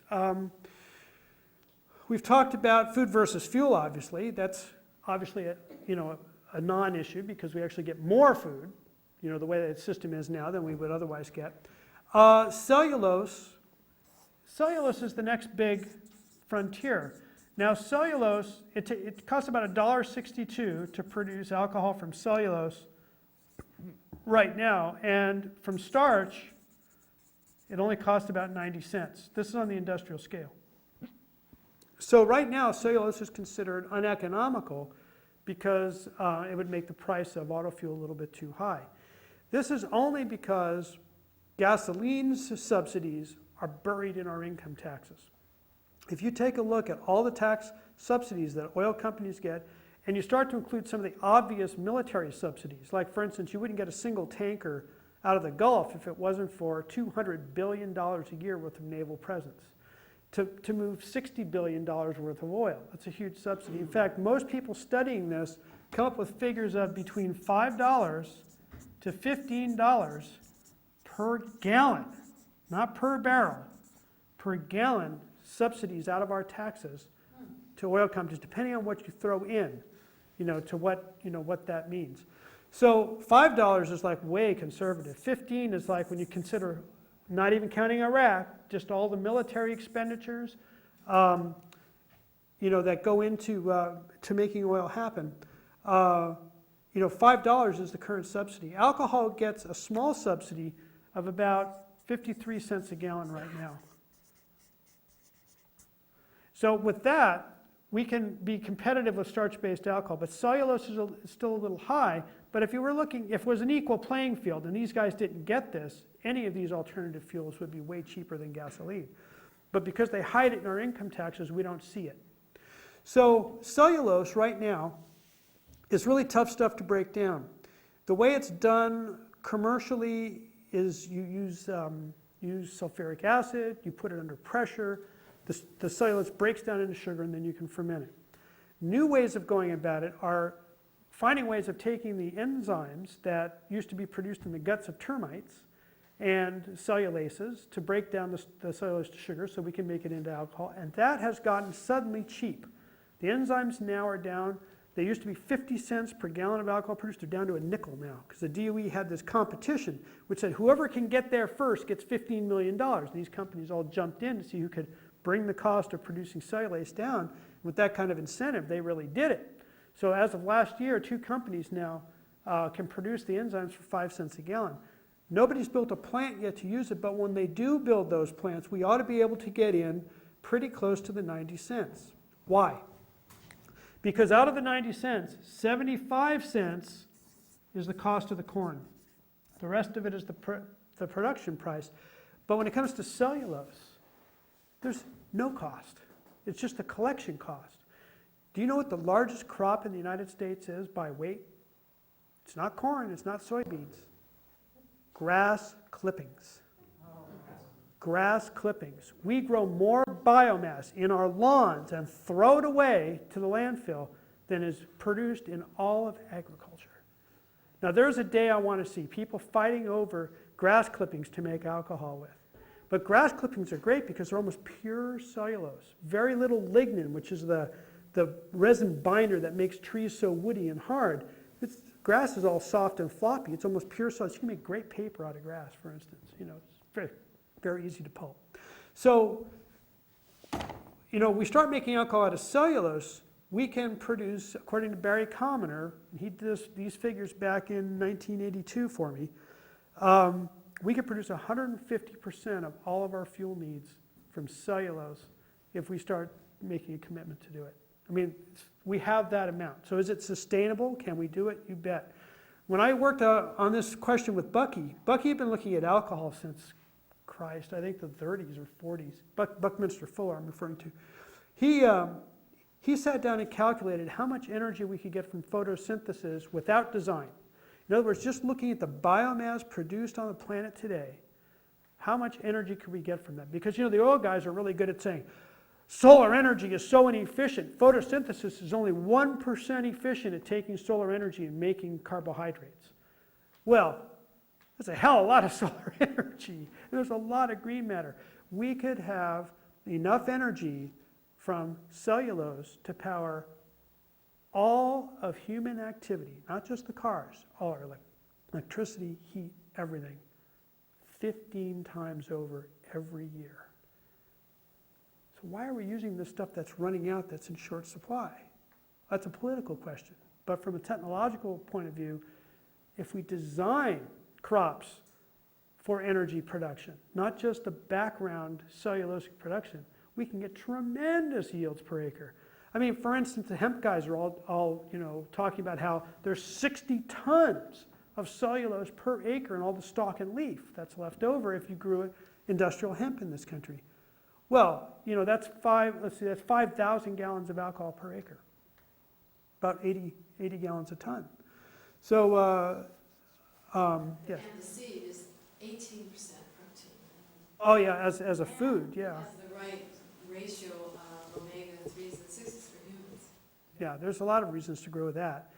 But you may have noticed a similarity with that crop where it got demonized as a drug and then prohibited. Kind of like back during Prohibition where alcohol was demonized as a drug and prohibited. So they got the playbook right with alcohol and they repeated it for hemp. Took an industrial product off the market by focusing on its drug characteristics. So, things just keep happening over and over again. It's history again. So, and there's a lot of crops better than hemp in terms of cellulose production. Comfrey. Oh my God, the amount of biomass you get from comfrey, and it's, you can't, once you start growing it, you can't stop growing it, Every little piece of root will just resprout it. It just, it's a perennial crop. You can mow and mow and mow, So anyway, when we talk about the energy we could produce, it's pretty tremendous. Let me answer any questions from what we already talked about, and then I'll launch into stuff about the fuel and cars and laws and all of that good stuff. Any last questions from what we've already covered? I was going to ask, what's the gas mileage compared to, alcohol mileage compared to gas mileage? Good. Well, we'll start right there then. If you look at all kinds of stuff written about alcohol fuel, the propaganda end of things, one of the things they always say is alcohol only has 63% of the heating value of gasoline, therefore it must get 30-something% less miles per gallon. And this gets picked up and repeated over and over and over until people are quoting each other and it's like it's some kind of fact. But in reality, this is again an oil company myth that's been promoted for many years. So let me explain why it's a myth and why it's not like that. As any good myth, there's always a kernel of truth that you build on and then you deceive from there. So it's true that alcohol only has about 65% of the heating value of gasoline. Now, what is the heating value? Because there's this inference that somehow heating value is equal to mileage. Heating value is what happens when you take a fuel, you burn it completely, and measure how much energy comes off it as heat. So if you were using alcohol to heat your house compared to gasoline, it's true you would only get 2/3 the heat that you would get from gasoline. But we're running cars, we're running internal combustion engines, and that's a completely different proposition. If heating value is all we cared about, then we'd want to run our cars on candle wax because it has twice the heating value of gasoline. But obviously it doesn't work very well as an auto fuel. In fact, diesel fuel has more heating value than gasoline, but you can't run your car on diesel fuel unless it's a diesel engine. So what goes on in an internal combustion engine is very different than heating value. There is a rough correspondence between the two, but it doesn't actually translate directly to mileage. How much mileage you're going to get on alcohol will depend on how you set up your car to run on it. If you do a real minimal conversion so that you're doing just what the Model A did, which was change the fuel air mixture, although on a modern car we do it a little differently than turning a knob on the dash, and you change the tuning, which is what the Spark Advance thing was all about, you'll probably lose about 10-12% miles per gallon, maybe even 15%. So obviously that's a lot less than 30-something%. There's a number of reasons why this is. First of all, as I pointed out, gasoline, especially modern gasoline, is really, a dumping ground for a lot of stuff that comes out of oil refineries. Some of it will boil at 80 degrees, at room temperature. I mean, we all know how gasoline will, evaporate right at room temperature. But a whole lot of gasoline won't boil till 400 degrees. In other words, tars and gums and varnishes that are also being thrown away in the gasoline. So you get, depending on what's in the gas, you're going to get much different mileage than what it might be on another day. And of course, when they do these studies, they use indolene, which is reference gasoline, which is really perfect stuff. So when they compare it, they tend to get better mileage in these studies than if they use pump gas, which is really industrial waste products. So there's a certain amount of apples and oranges when it comes to doing the study. Now, when it burns in the engine, alcohol has a much wider range of flammability than gasoline does. Gasoline has a very narrow range in which if there's too much gas for a given amount of air, it doesn't run hardly at all. And if there's too little gas for a certain amount of air, it doesn't run very well at all. Alcohol will burn over a much wider range of ratios between air and fuel. So you can run alcohol at what we call a leaner mixture. In other words, less fuel for a given amount of air than the ideal. The ideal is called the stoichiometric mixture, the theoretical point at which every atom of fuel has an equal atom necessary of oxygen, so it all burns. But of course, that doesn't happen. That's why we have air pollution. If it worked perfectly, the only thing coming out of the tailpipe of a gasoline car would be carbon dioxide. Why doesn't it happen? Because when fuel goes into an engine, it goes in as particles. These are microscopic little particles. And when you go to burn them, at the outside of the particle, you've got a really good zone where the air or oxygen is very available to the fuel and it burns really well. As you get further into this little droplet of fuel, you get farther and farther from the available oxygen, and you get more and more unburned fuel or partially burned fuel byproducts. The hydrocarbons, for instance, that come out of your exhaust pipe in your test. So in theory, if you could get the particles small enough, you could get gasoline to burn really well. And some of the old-fashioned vaporizing carburetors, like the Nelson Pogue carburetor from Canada, actually, when you can get more fuel burning, you get better mileage. So the Pogue carburetor actually got 100 miles per gallon, back when cars were getting 10 or 15. The reason why is that it boiled the fuel completely to gas, so it was one molecule, not one particle, and it really burned well. Now, gasoline was made differently back then. It was by the skimming method, not the cracking method nowadays. So all the high boiling point junk that's in gasoline nowadays wasn't there when Pogue made his fantastic carburetor. So you couldn't do that nowadays. You couldn't easily vaporize gasoline to make that happen. But alcohol is really interesting. It boils at one temperature. It boils at about 173 degrees. So something we can do with alcohol, for instance, that's different than gasoline, is we can heat it up so that it's almost boiling when it goes into the engine, and then it takes very little additional engine energy from the warm engine to make it really evaporate more completely, and we get more complete burning. The other thing that's really important, that's different about alcohol, is that gasoline is a hydrocarbon, and what did I say is in alcohol? Oxygen. The reason why it gets less heating value is the remaining quantity is oxygen, and that's not counted as a fuel. It's consumed, so it's not counted as a fuel. But what it means is you've got oxygen in this particle. So the fuel burns more completely, and you get much better efficiency. So the average gasoline engine, and I'm going to back up and give you a little illustration here. If you came from Mars, and then this is an internal combustion engine, okay? Now, if you were from Mars and you looked at this thing and say, well, let's see, in this end goes fuel. And, well, what comes out of that fuel, 65% of the energy, becomes heat, which goes out through the radiator, through the engine oil, which is really hot, and is lost in friction.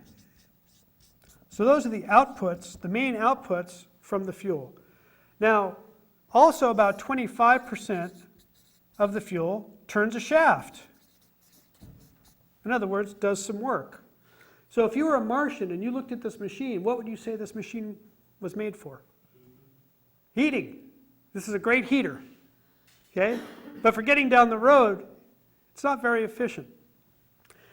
Most of this heat is the exhaust, friction of the exhaust is unburned fuel. And some of it is, just because of the nature of internal combustion, some of it's going to be wasted no matter what. Now, alcohol burns very differently in a car than gasoline. When you burn the alcohol, it burns very completely, and less of the energy is wasted as heat. So what would be some of the things you'd expect to find then if it's having less heat, less waste heat? The engine runs cooler. And in fact, alcohol burns at about 1,000 degrees Fahrenheit, where gasoline is about 1350 and up. So the combustion temperature is much lower on alcohol because of the complete burning. Now, the other reason why this is cooler is a certain amount of the energy is converted, because it has hydrogen, oxygen, and this is true of gasoline too, by the way, but more so with alcohol, is a lot of this turns into water vapor. Now, if you take water, 1 unit of water, and you boil it into vapor, it expands a great deal. In fact, it expands 1,700 times. So 212 degree water compared to 212 degree steam takes up 1/1700th of the space of the steam. So that's called the latent heat of vaporization, or the phase change, where water goes from a liquid to a gas. And that expansion to a gas, for instance, is what powered steam engines. And of course, it has an effect on powering your car down the road. So alcohol produces more water than gasoline because of its chemical structure, and does it in a way that gives you some usable power and takes it away from the waste heat. So I'll give you some good examples of that. When I used to run my 53 Chevy on alcohol, basically we put a piece of cardboard in front of the radiator all winter because we didn't need any cooling at any time. In fact, once we did that, we took the fan off the vehicle. Now, fans back then, it's not so true anymore. Fans back then took like 15 horsepower to run, and were a pretty good drag on your mileage. Nowadays, we have electric fans, so it uses a lot. So that difference is not as great. On motorcycles, I used to have a dirt bike, a 350 Honda dirt bike. I broke all the cooling fins off the motor because it was too cold otherwise. And if it gets too cold, the alcohol turns into bigger droplets of fuel and you don't get as good a mileage. So I broke all the cooling fins off because I didn't need them. That's how much cooler alcohol cars. Now, of course, heat is one of your main engine fatigue issues. So lower temperatures in your engine make your engine last longer. Let's see. There's one other thing, that is that the combustion chamber temperatures being lower knocks out nitrous oxide production. Absolutely, absolutely. In the case, and we can go to emissions now.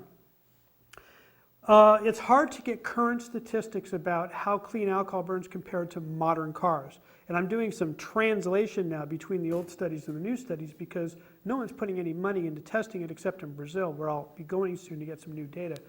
But back in when we did this, and there was a lot of testing going on in the 80s, we were looking at 80 to 95% reduction in all categories of pollution. The 80% was in nitrous oxides, 95% was in carbon monoxide, which takes high temperatures to produce, and in hydrocarbons, which there are virtually none. So we were getting enormous reductions in pollution, and that was with car engines using carburetors that were not very efficient. Now, Gordon Cooper is you might remember him, he's the guy who was in that movie, The Right Stuff. He was an astronaut, hotshot aerospace engineer. He had some experiences when he was in the service where he had to get back for a launch because one of the other guys got sick, and he was at a rural airport where he had his Air Force jet, but he couldn't get any jet fuel on the weekend. So he called the local racetrack where they were using methanol to run a race that day for the funny cars, etc.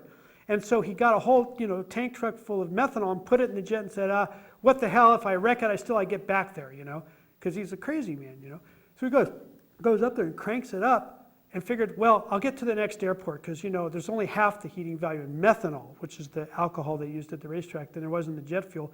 So if I can just get to the next airport, I can fill up. Well, this weird thing happened. As he started going up and up in elevation, his fuel consumption went down. And he was getting better mileage than he was getting normally, because as you go higher in elevation, there's less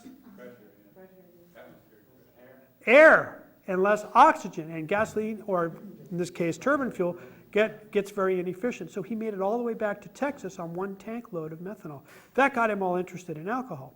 So when I was working with him in LA, he was trying to certify jet engines for alcohol in the 80s, and we were testing the emissions. And we had the emission probe sitting there in the exhaust, and none of the needles are moving. Well, dang, this thing's broken. We're looking at it, we're tapping it on the, it doesn't work, We set it down in front of the engine. We turn around and we're doing something else. And I turn back and I say, Gordon, it's not broken. We put the probe back behind the exhaust, no needles would move. The air from LA going into the turbine engine was dirtier than the air coming out of the turbine engine. We couldn't even measure emissions coming out of the thing. So by running alcohol in engines, you clean the air. So, and now you can see why. Because the lower temperature, especially with nitrous oxides, are strictly a product of high temperature. The more efficient burning. So instead of getting 25% of your fuel as work, several DOE studies showed, reliable, not laboratory, but in-field results of 38% efficiency, which is just really unheard of in internal combustion engines normally. And the way that was attained in this case was going further than the basic conversion. Alcohol is 106 octane. So this means it resists pinging. And some of you here are old enough to remember cars that pinged. Anybody remember pinging? You'd go up a hill and all of a sudden, tap, tap, tap, tap, tap, tap, tap, Well, They still do. well, actually, most cars nowadays have a ping sensor, listens for inaudible pinging and adjusts the timing. So, it's not so common anymore. But back then, if you had cheap fuel, low octane fuel, you'd get pinging. Especially if you owned a car from the late 60s, because back then, gasoline was like 103 octane for premium, and regular was 93 or 94. So cars were made with what was called a high compression ratio.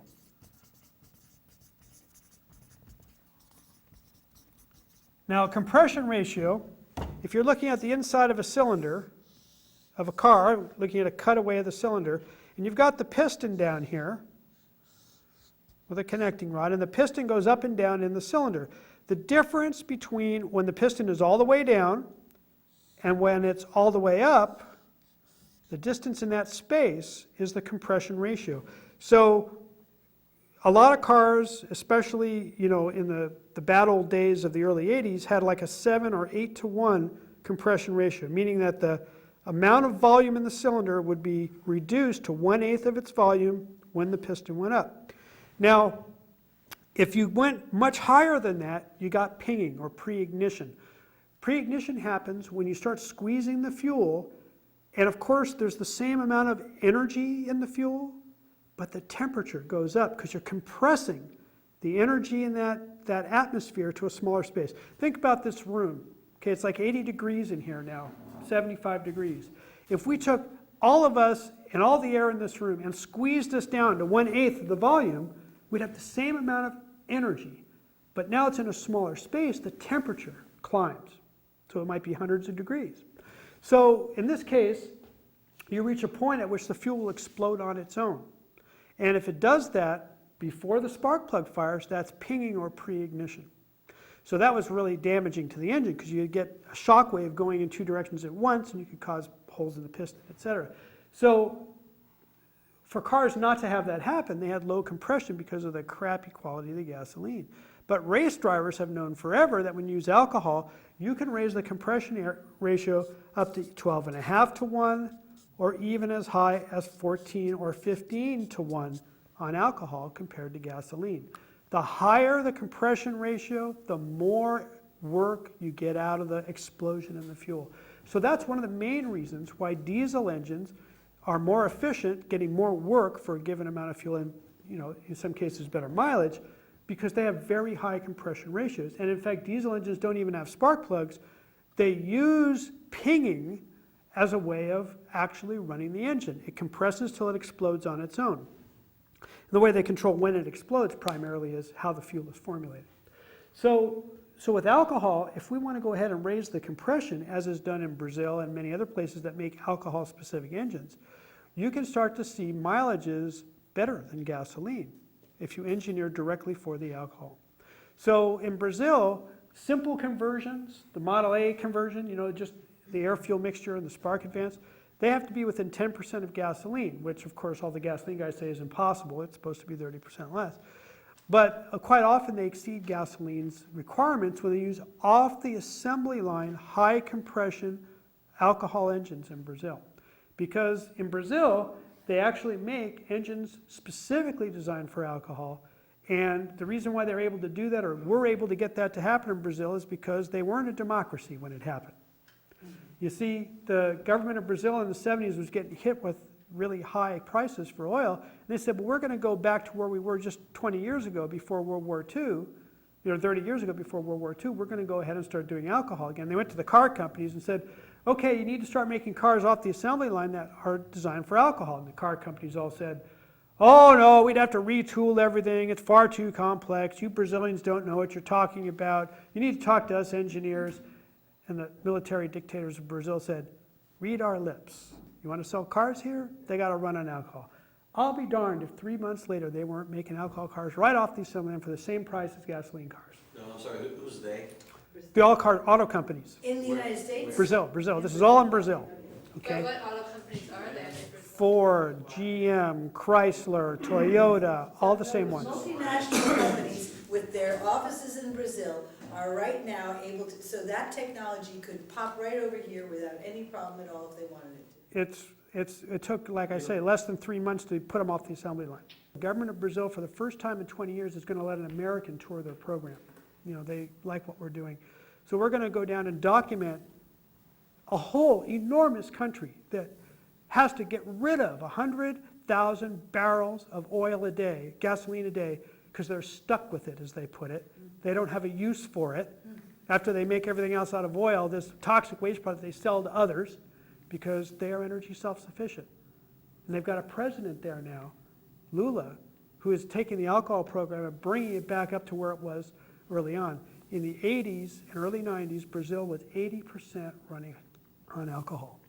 Now they're down to 1/4 of the vehicles run on alcohol because of drop in oil prices and oil company corruption with some of the past governments. But Lula is cranking the program right back up with the goal of not only making Brazil completely energy self-sufficient, but they're already exporting alcohol to Argentina, they're exporting alcohol to China, because China's figured out that we're not going to let them have any of that Caspian oil. And they're bypassing oil. They're going right to alcohol. They have the biggest alcohol plants in the world right now in China. The 2008 Olympics are going to be run on alcohol in China to show the rest of the world that oil is not king. Okay. But I'll tell you, cars right now are coming off our assembly lines in the United States able to run on alcohol. But I'm going to save that for a little bit. We'll get there. So you can convert a vehicle to do this.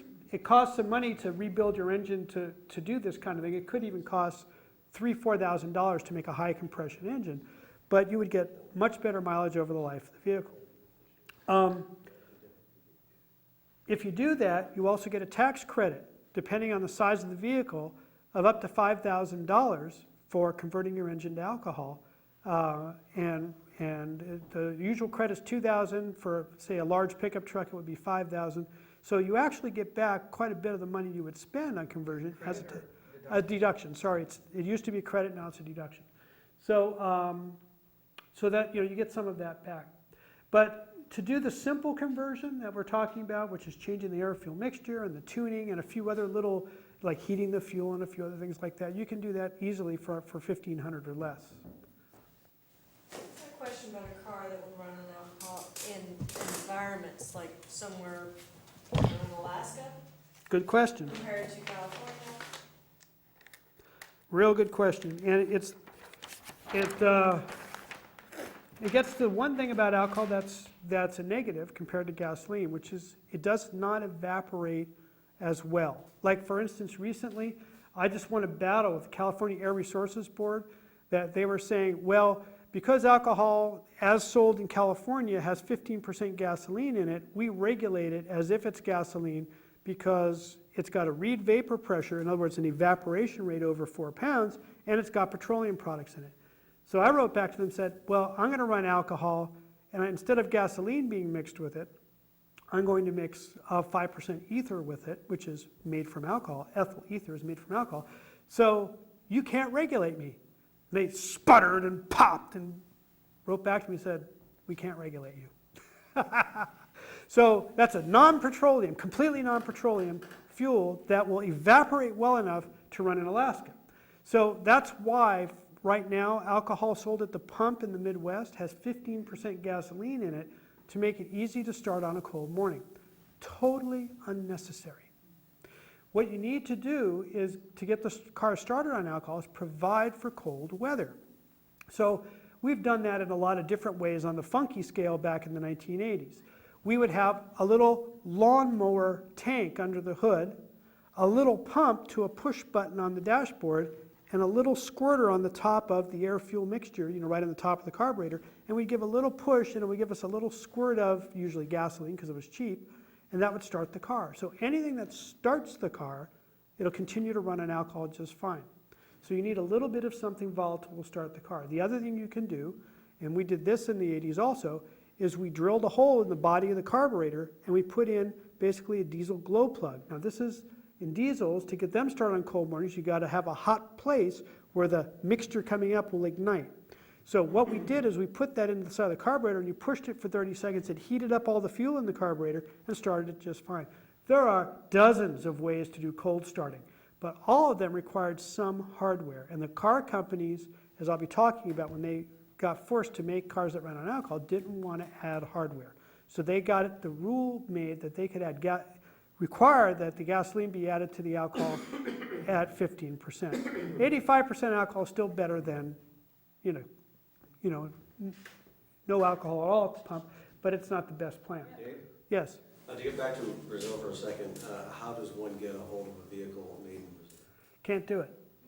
Can't do it right now because there's a huge amount of regulations that have to do with safety equipment, this, that, and the other thing. So it would take someone with a fair amount of capital to, to go ahead and refit those vehicles to fit U.S. standards. And that's not cheap, when you don't do it on the assembly line. So Brazil is actually toying with doing special U.S. runs of their vehicles right now because there's this huge upsurge in interest in alcohol, which you guys haven't heard about.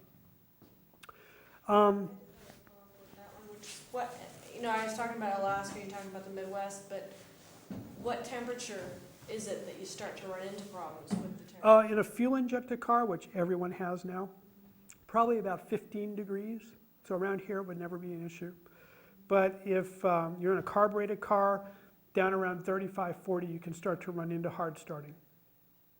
An older carbureted car. So you'd have to put a cold start device on, that's all. And that's, like I say, the cold start device there's commercially made ones because, diesels don't start on cold mornings. There's ones that have what looks like a little propane torch bottle, but it actually has ether in it. It goes, to the manifold. You pull a little lever on the dash, it gives a squirt, the car starts. That's like a $15 device, This is not a technological difficulty.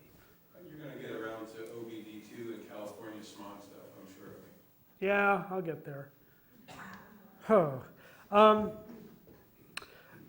Well, I'm going to try something I haven't done for 20 years. I'll see if I don't blow myself up in doing it. I'm going to burn a little bit of alcohol and gasoline to show you a little bit about the difference really directly. In a few years ago, 15 years ago, you couldn't do what I'm doing here with gasoline, which is put it in a bowl and then light it. If you put it in a bowl and stood back 10 feet and lit a match, that would go off because we had much more volatile gasoline 15 or 20 years ago. So that's gasoline, and that's alcohol. Now, there's 5% gasoline in the alcohol. That's why you can see a yellow flame at all. The reason why the gasoline is in there is because by law, you have to poison the alcohol so it's not drinkable. And the gasoline, looks like it already burned up. Well, I didn't put much in, but you can already see the carbon that's coating the inside of this, because I only put a very tiny amount of gasoline in there. So I can hand it around if you want to look at it. Now the alcohol is not causing any carbon, even with the 5% gasoline, but the difference between the gasoline and the alcohol is I can put it out with water. Alcohol goes out with water, and so that's why, one of the reasons why they use it in races, is if you have a car turn over and explode on the track, you can get out there with the water and put it right out. And a lot of you intuitively know this, because when you go to a bar, you see people drinking alcohol and they're smoking, well, not in California, and nothing explodes. So when alcohol gets below 100 proof or 50%, it cannot light on fire, much less explode. The flash point, the explosion point of gasoline is 45 degrees below zero. So if you've got 50 degrees below zero and you light a match in a room full of gasoline vapor, it won't blow up. But if it's over 45 degrees below zero, like 30 degrees below zero, no more room, okay? With alcohol, alcohol's flash point is close to 80 degrees Fahrenheit. In other words, room temperature, you know, and that's only pure alcohol, and alcohol has different characteristics in its vapor spread, so you have to really work to get that to explode. Gasoline, it'll leave a container, it'll creep along the floor till it finds a pilot light, and will light and explode all the way back. Alcohol is lighter than air when it evaporates, so you have to fill the whole room to the right fuel-air mixture to get an explosion. It's really safe compared to gasoline. I'm going to do something else here which is kind of fun. This is an ingenious, you know, just when I thought I knew everything there was to know about alcohol, these kids in Berkeley sat down with some epoxy and soda cans and made an alcohol stove that works really well. I just thought this was so ingenious.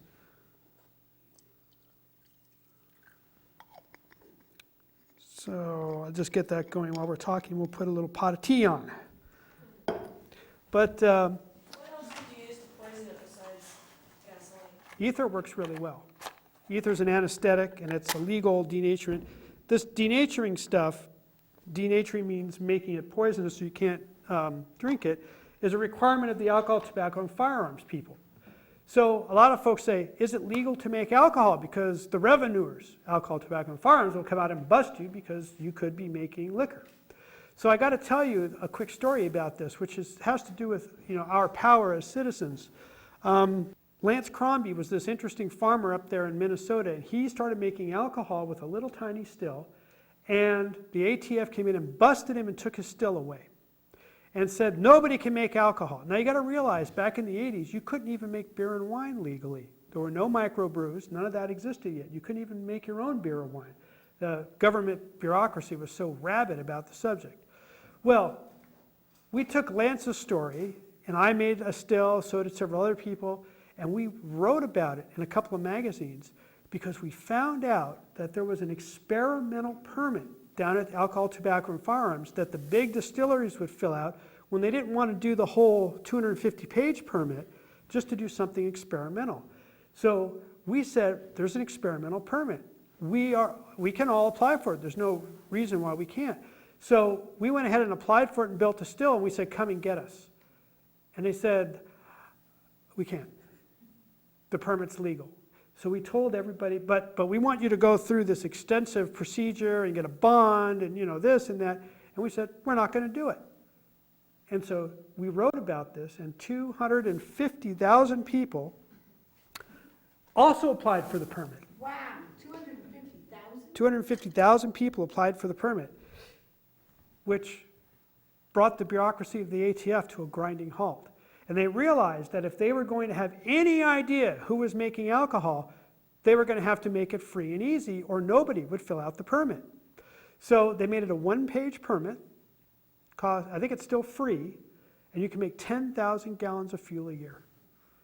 But of course, you're supposed to put something in it to poison it, you know, so that you can't drink it. And I'm sure you'll all do that if you make your own alcohol. We can trust you to do that. Now, car stuff. Back when I first wrote this book, cars had these quaint devices called carburetors, you know, which were, really a Rube Goldberg device to mix air and fuel. I had all these wonderful different circuits that handled what happened at an idle, what happened when you started to accelerate, what happened when it was really running, what happened when you slowed down, and all these mechanical controls or vacuum operated controls made a carburetor work. It was a fairly complex little device, but it was understandable. You could take it apart in those days and you could really see all the parts. And what we had to do, for instance, to make them run on alcohol is we'd have to drill out a couple of holes here and there where the fuel went through to make sure a little more fuel went through and stuff like that. Well, now cars are fuel injected, so carburetors, except in the third world, are kind of a thing of the past. So fuel injection, I'm doing the research on it now. I don't have all the answers, but I'm getting close to having all the answers. What fuel injection has done is imitated everything a carburetor used to do, but it does it electronically. So what happens is, up to 50 or 60 times a second, each fuel injection will open and spray fuel into the engine directly instead of into the air. Actually, right into the valves of the engine. And how long it stays open at each pulse determines how much fuel is being delivered. And this is all done by a set of sensors that sense different engine conditions, and a computer does all this. This is actually very cool. It takes more understanding for a backyard mechanic to be able to handle that stuff, but basically it's a very accurate way of delivering fuel compared to carburetors. Now, it also tends to be resistant to your messing with it, because carburetors were endlessly adjustable and we could play with them in all kinds of ways. But this is America. Other than tax avoidance, cars are like our national sport. So people have worked out the technology to do many more variations in how to handle fuel-air mixture and other engine controls with aftermarket devices than we ever had with carburetors. So you now can buy aftermarket computers that allow you to plug in a laptop to this aftermarket computer and have the whole condition of the engine, spark advance that we used to have to do with the distributor, all the engine conditions right there on your laptop. And one person drives while the other person uses the software and says, okay, a little more fuel, that's just about right, let's go on to the next step. And you, in an hour or two, now have your car running on alcohol pretty darn ideally by using this software and aftermarket computer. So I haven't personally done this yet, which I'm anxious to do this winter, because I've just done the research and talking to the manufacturers and how it's supposed to work. And they do this for race cars, alcohol race cars, so they've used alcohol, but they haven't done it so much for street cars. They haven't thought about people wanting to do this. But there's no reason why it shouldn't be pretty simple. Now, the OBD2, this is where we get into some more complex stuff. Since '98, there are, see, is that burning well? Yes. Look at the wonderful flame that's coming out of this alcohol stove now. Okay. So what's happened since '98 is the EPA has gotten way into making sure that if your car departs from the regulation settings, it goes into a limp mode, which allows you to get back to the mechanic and requires you to get it fixed. So the computer is really fussy about just how far out of specs it can go before it will throw you off into limp mode, and it controls more things. Several of the aftermarket car computers, instead of replacing these OBD2 computers, add on to that computer and allow you to control the things you need to for alcohol fuel, and it's just fine. Now, here's the problem with that. It's just like the ATF giving us a lot of grief about making alcohol. The EPA says, you can't play with your car at all. We don't care if you're using alcohol and it's 80% cleaner. The law is the law and you can't play with the devices. We don't care about the air, it's the devices. So technically, it's illegal for you to make your car, it's coming along. So technically, it's illegal for you to alter your car to run on alcohol, even though it's 80% cleaner than the gasoline version. Luckily, there's only one point in the life of your car that you have to worry about that. And when is that? When you go get your smog test. So, just like most people tune up their car before the smog test, you'll go into your local alcohol mechanic. There are some in the room that might be your local alcohol mechanic. You plug the computer back in, you go back to the software and say, go back to gasoline settings, take your test, come back, plug it back in and go back to alcohol. So until we can make it legal, that would be the way you have to deal with it. Now, what is it going to take to make... California is additionally on this. CARB, California Air Resources Board, has an experimental permit. So we've sponsored a few people now to be in our research group to experiment with alcohol conversion. It's a one-page form and it's free. So CARB said, well, we didn't mean this. We meant car manufacturers. We said, fuck you. It doesn't say who can use it. We applied for it. We got it. And they've had to let us do it. But they're kind of curious. They want to see what we come up with. So, this is really kind of interesting. But otherwise, it's the same deal. You'd have to go get your smog test by going back and converting back. Unless you have a really nice smog guy who's going to ignore the extra devices and just look at your readings, which are always going to be in compliance. So That won't work. They can't ignore anything. Yeah. Because OBD2 records anything that goes outside the normal set of specifications are recorded, and now they're plugging in and interrogating the computer as part of the smog test. Okay, so that's updated information. This is what we're actually in the middle of researching now, so I'm glad you fed that back. So, you're going to have to go back to gasoline temporarily to meet smog. But what does it take in California, which is recognized by the EPA, is that you have to go ahead and have a certified conversion kit. Now, we've looked into this. There's no fee to go ahead and have a certified conversion kit, but you do need to get an independent lab to do the emissions test on your kit.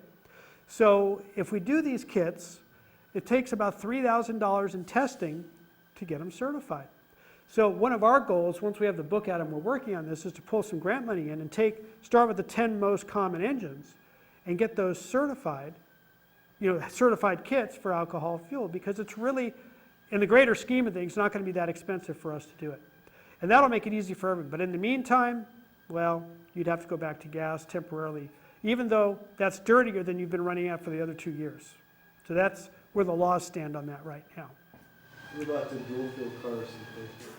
Okay, now, I've been saving this, but I'm glad you brought it up. You can buy a car right now from the dealer that does just like Model A Henry Ford's car did, or runs on both, but much more cool. The computer has multiple sets of data that it can refer to depending on how much alcohol is mixed with the gasoline. So at every 5% mixture of alcohol and gasoline, it has a different set of data to tell the engine what to do. So you can literally put on one day gasoline in the car, and on another day put alcohol in the car, and it can mix in the tank, and there's an optical sensor that shines a light in on the fuel, and depending on the color that comes back, basically, it tells the car's computer how to run automatically without even thinking about it. These are called flexible fuel vehicles. You get a $2,000 tax deduction for buying one, and there are many models of many manufacturers that are made this way, and almost all the various SUVs come in a flexible fuel vehicle model. Now you're thinking, that's very progressive of the car companies. It's really good of them to do that work. And they've been doing it for 10 years. You've been able to buy these cars, and you've never heard of it. Most of them are sold to government fleets, which by law, 75% of them have to run dual fuel alcohol.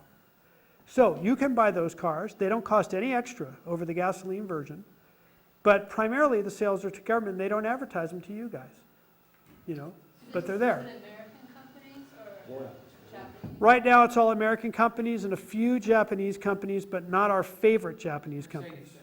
And Mercedes-Benz does it. Isuzu is one of the Japanese companies that do it, but Toyota and Honda don't yet. So, we would have to do an aftermarket conversion on those cars. Can you run 100% alcohol in those cars?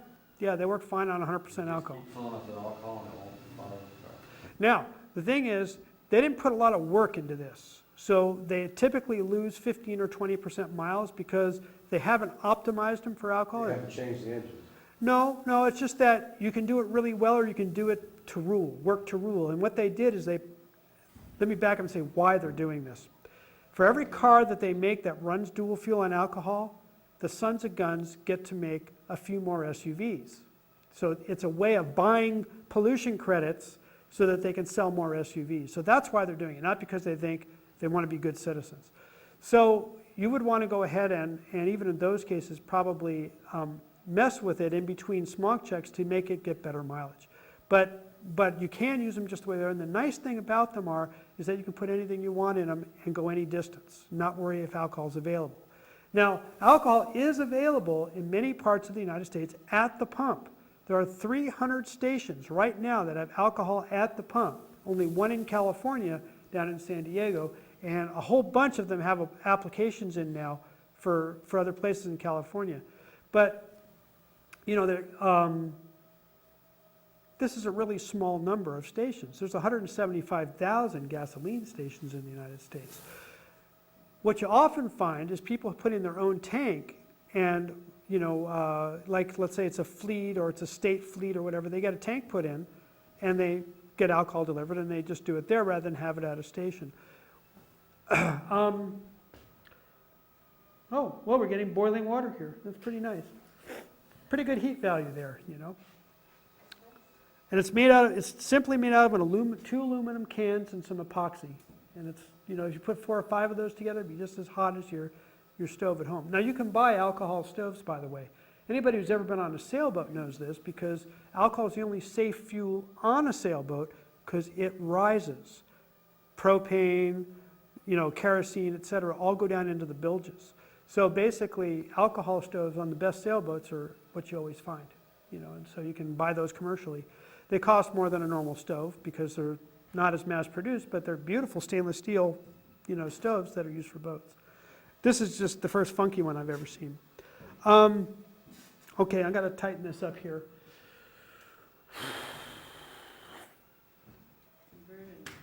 Yeah. Since 1983, pretty much all fuel components in modern automobiles are alcohol tolerant because that's when they started making gasohol. In other words, 10% alcohol with gasoline available all over the United States. So they required all the rubber parts. There were certain rubbers prior to 83 that would soften under alcohol. And there were certain platings in gas tanks that had a lot of zinc and lead, and those would dissolve especially in the case of methanol, which is a much more corrosive alcohol made from natural gas. But in the case of ethanol, some of that term plate would come off and plug your fuel filter, so they've gotten rid of that. But once it all came off, then you were fine. You know, so what the realistic protocol was, you'd go through 2 or 3 fuel filters in the first 1,000 miles, and then you'd be okay. But pretty much all modern cars are alcohol tolerant at this point and have been since '83. So the stories about how it'll wreck your car are pretty much unfounded. Now, if you make your own alcohol, you can have a high amount of acetic acid in it if you don't neutralize it with lime first before you distill. Acetic acid will eat aluminum and will eat zinc and a few other metals. So you want to make sure your pH or your acidity is neutral when you go to distill, and that's, you know, that's all in the book. It's all, you know, straightforward stuff if you're making your own fuel. What can you make your own fuel for? If you do it yourself, and you do it like I did, where you got, you know, waste materials, because remember I showed you that the big price in making corn alcohol was the corn. But I used to use things like, well, my favorite was old donuts, because cops can only eat so many, you know, and then they go to waste. And so one pickup truck full of donuts would make me 100 gallons of alcohol. You know, and what was nice about that is... Got them from police stations? No, they tend to get eaten there, but you know, the donut shops, once they're a day old, they throw them out. So I would leave drums at donut shops, and once a week pick them up. And what was fun about that is we go to cook the stuff, add enzymes to break it down into sugar. By the way, each donut has 10 teaspoons of added sugar. And of course, it's all white flour, so that all turns into sugar. But what else is in donuts? Fat. So when we go to cook the donuts up and break them down into sugar to ferment them in alcohol, we'd skim off the fat, which was like this deep on the top of the tank. Biodiesel. You could make biodiesel with it, but what we did is we used it to fire the still. So we had no energy costs. We used the fat to be the energy cost to run the still. That was a lot of fun. But all kinds of things can be used to make alcohol as waste products as well. So when you're using a waste product, you can make alcohol for about 20 to 30 cents a gallon. And 3 or 4 cents of that is enzymes, a couple cents is energy, 5 or 6 cents is amortization of your still, you know, and it's really cheap.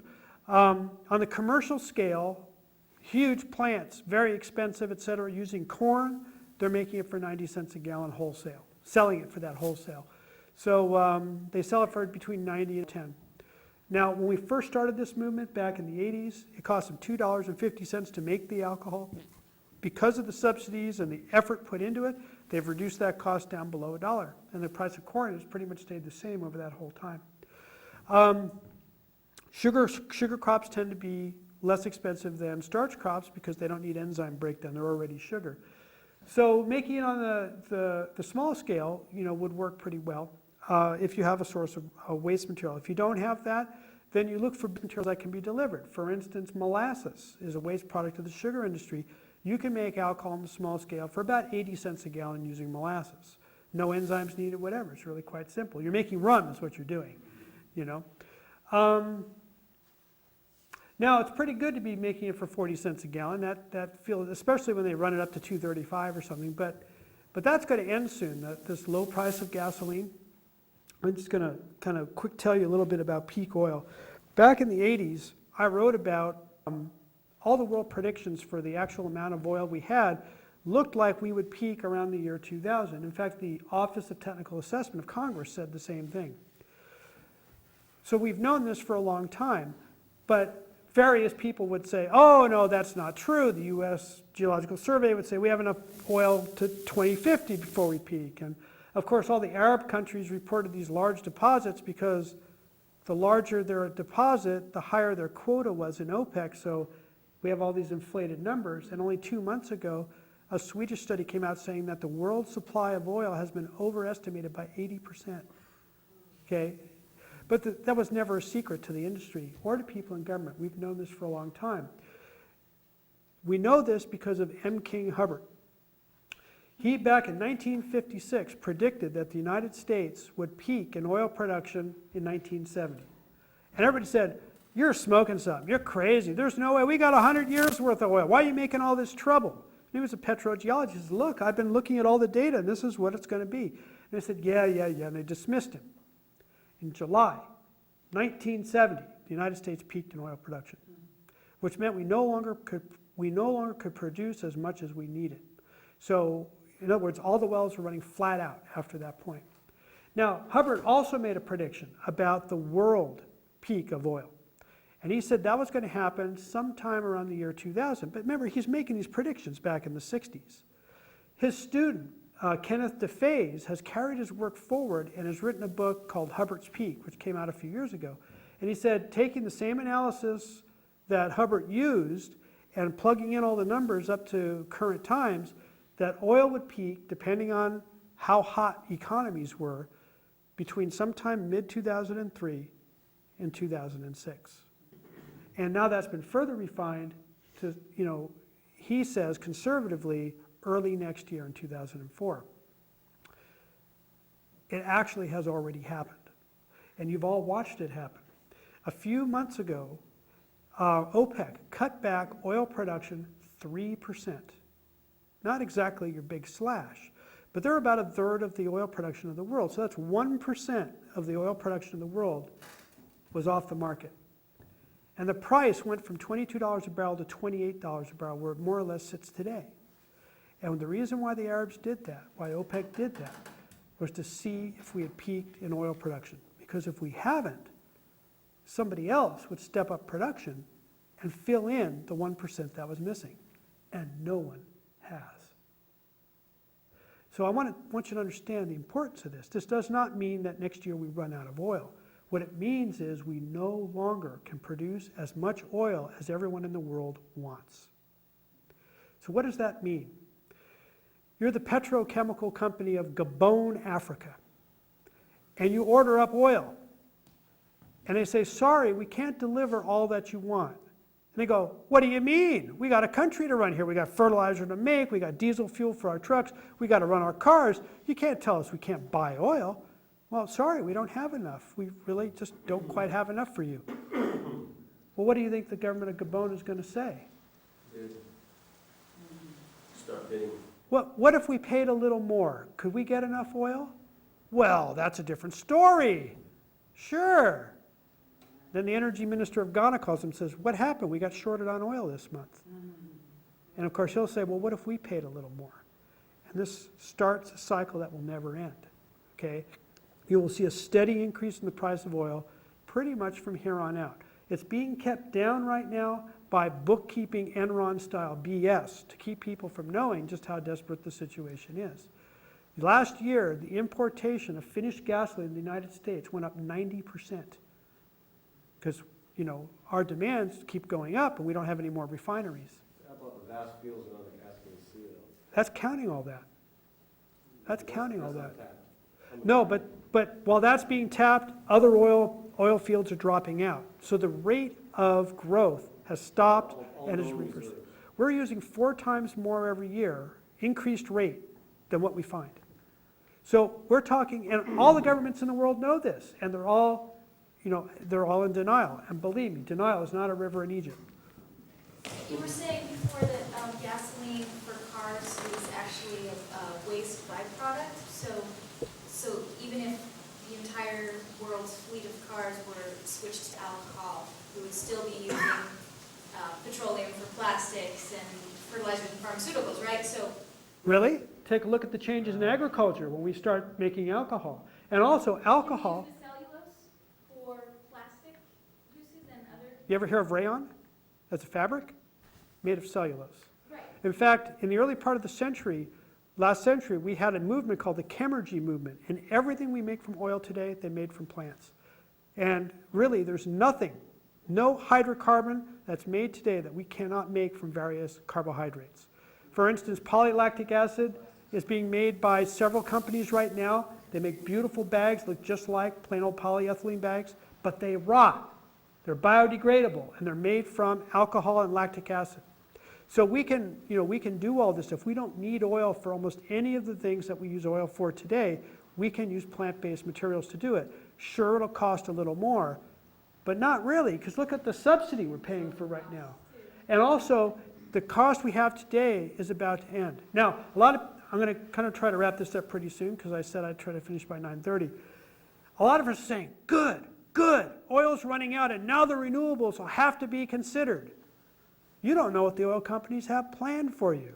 Shale oil. Oil shale is one of the big plans that they have, which right now is uneconomical at the current low price of oil. As long as no alternatives come on the line, a point will come where an emergency will get declared and the environmental restrictions on producing oil from shale will be lifted. Oil shale is this rock in the Colorado Rockies, which they take, it has a little bit of oil in it, but it's a hard rock when you look at it.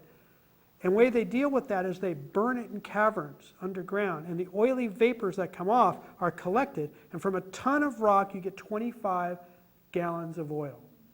And then what you get is fly ash in enormous quantities, to the point where if we supplied the United States need for oil from oil shale, we would generate 1,500 pounds of toxic waste a year, which is equal to all the toxic waste we currently produce, and it would fill every canyon in the western United States in 20 years. Grand Canyon, every canyon with fly ash. Nothing will grow in the fly ash for 2,500 years. It takes 5 gallons of water to make every gallon of oil shale, because they spray water in the cavern, recover the toxic oily mixture, and the water is permanently ruined. That's why the United States has commodified water so that we can import it from Canada for oil shale. Okay? The reason why we won't sign the treaties in the United Nations making water a right is because the oil companies need it. Okay? And tar sands are almost as bad as oil shale. Coal, they want to take 13 gallons of water to use coal to make methanol, which they then make into gasoline. So it's like taking methanol as another alcohol, which is not as environmentally cool as ethanol, but they won't even let that be out there. They want to take the methanol, 4 gallons of it, put it through a process to make 1.5 gallons of gasoline. It's like taking 4 pounds of steak and making 1.5 pounds of hamburger.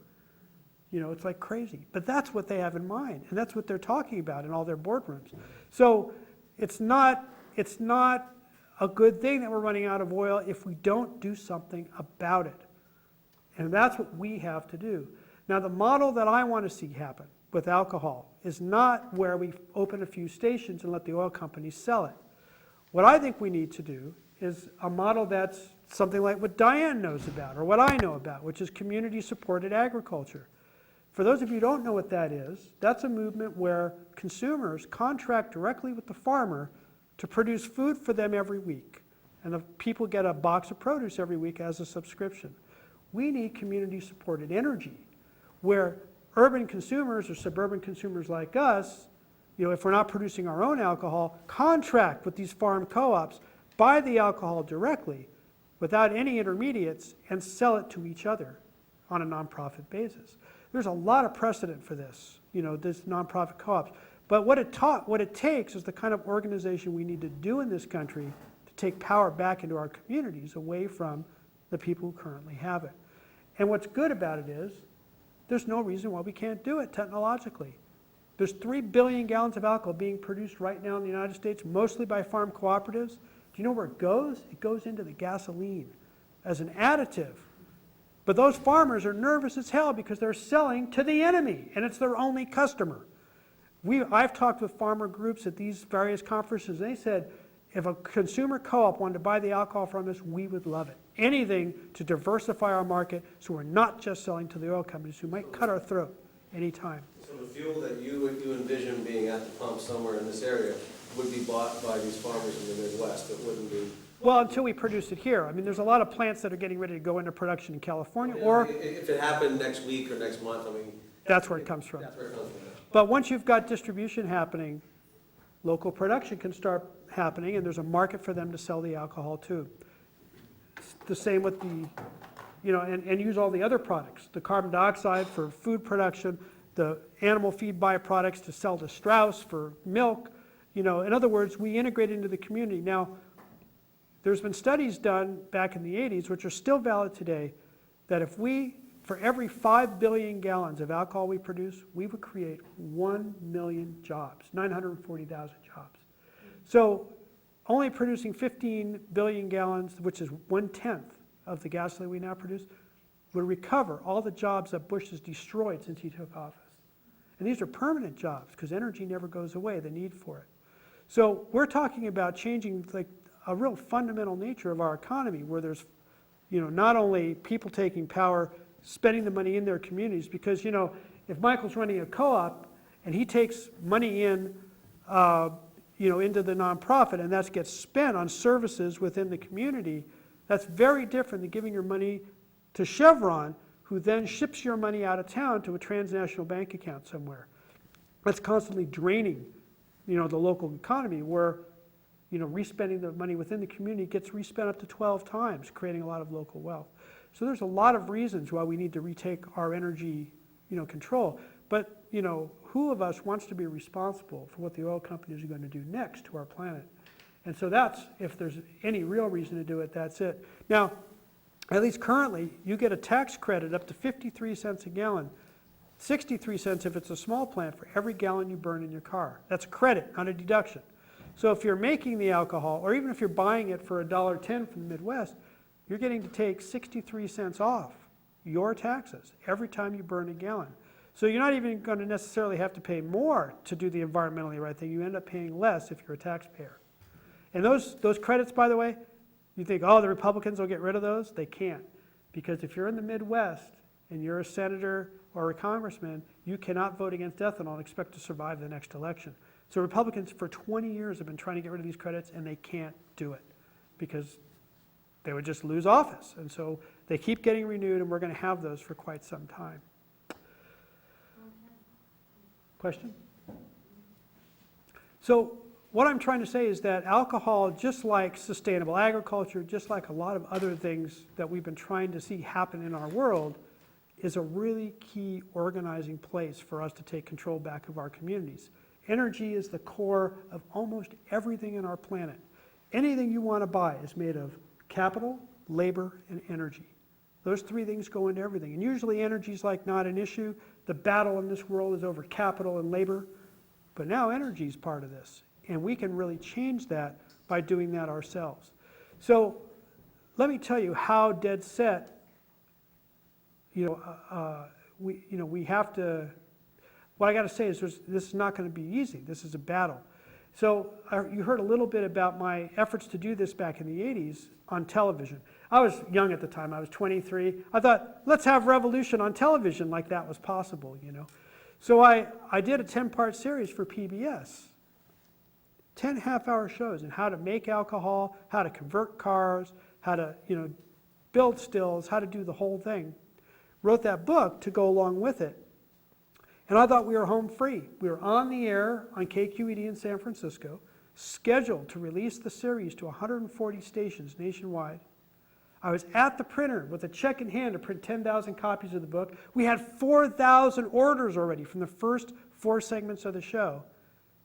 I got a call, stop the presses. Well, what's going on? They wouldn't talk to me. So I come back from Oregon, I come back to KQED. After several meetings, it finally comes out that Chevron called up and said, what's wrong? You don't like our money? And basically said, we'll withdraw all of our funding for PBS if you don't cancel this series and cancel the book. Which that was a no-brainer. They just went ahead and did that. So, you know, even in the lawsuit that I followed in afterwards, they got to keep the series and not have to air it, because they spent $250,000 on their side of the lawsuit, and I only could raise $75,000. So I got the rights to the book back, and that's it. So they crushed me. I mean, I lost, you know. And they, to this day, in KQED's security vault, my series sits there, and when they go to the Tishman building every year to get their millions from Chevron, there's an oral agreement that says you will not release this series. And for that, we give you a little more money. So I should be happy that they've been extorting Chevron for all these years. But if we would have gotten that series out in 1983, there would have been no Iraq war in 91. There'd be no Iraq war today. There'd be no oligarchy running our goddamn government. You know, this would all be very different. So, you know, I'm going to read you a quote from Helen Caldecott. Kind of finish this up. The vision, this is about politicians. Their vision is limited to their meager 2 to 4 year terms of office. The desire for re-election influences all their decisions. I found sadly that a global view of reality and a sense of moral responsibility for humanity's future are very rare among political figures.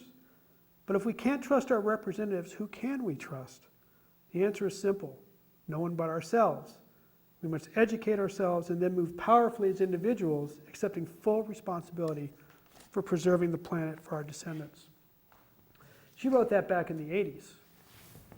Nothing has changed.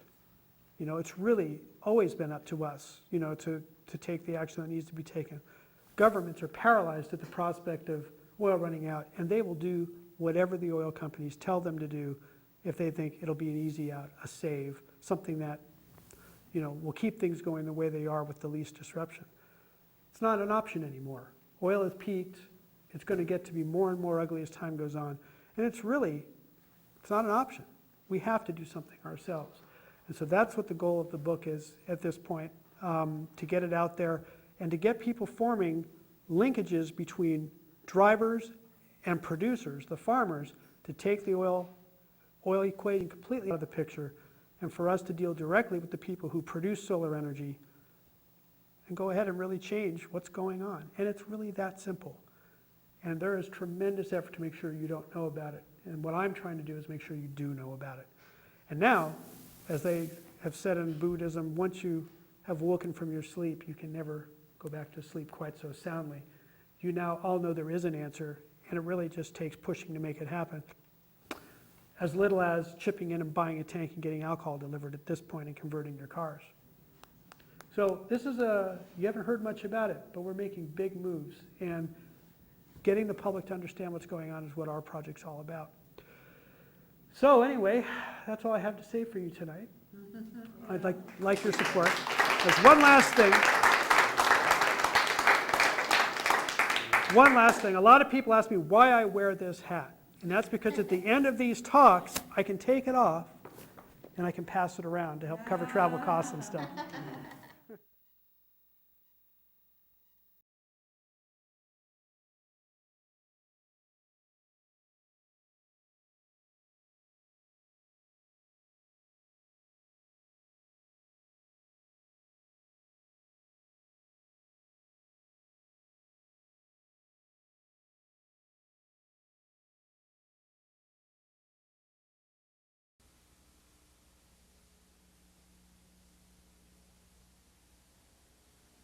Alcohol is made from things that have sugar or starch in them, like corn, grains, or other kinds of fruit. No matter what we start with, we're going to cook it down into a sauce. We're going to condition this mash so that we'll be able to ferment it. First, we have to cook it down into a thick sauce, and then we'll correct the pH by dipping this paper in and seeing what color it turns. Depending on the color that it turns, we'll know what the pH reading is. As the corn becomes thick, we'll have to thin it out with enzymes. Now, enzymes are items that come from bacteria or seeds which break starch down into sugar. As the enzymes are mixed in with the corn, they'll break it down very rapidly and thin the corn right out. This will happen hundreds of thousands of times faster than it would in nature. In fact, it gets so thin that it won't even stick to the spoon. Now, we'll often have to correct the pH with lime or acid at different parts of the process to give us the correct conditions for fermentation. Adding acid has to be done carefully, as you can see the reaction, which is quite violent. With the acid added, we'll now be able to check for starch. We'll use household iodine, and as you can see, the starch turns quite purple when we add iodine. This tells us the batch isn't quite done yet. Now, all the stuff we use for making alcohol can be found around the house or a chemical supply. This here is baker's or distiller's yeast. Yeast that will go ahead and eat the sugar that is now in the mixture and make it into alcohol. As the yeast are added, they'll first begin to reproduce, as you're seeing right here.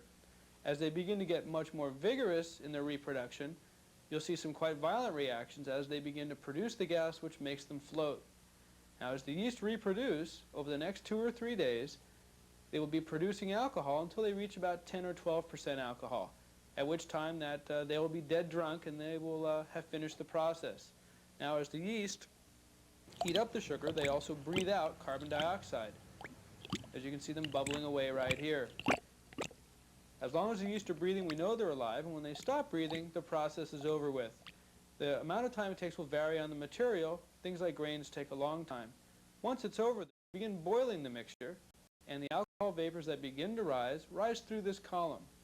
Now, this is a small column, a tabletop model, but as the vapors rise, they will get stronger and stronger in alcohol until they reach quite close to the top, which you're seeing here.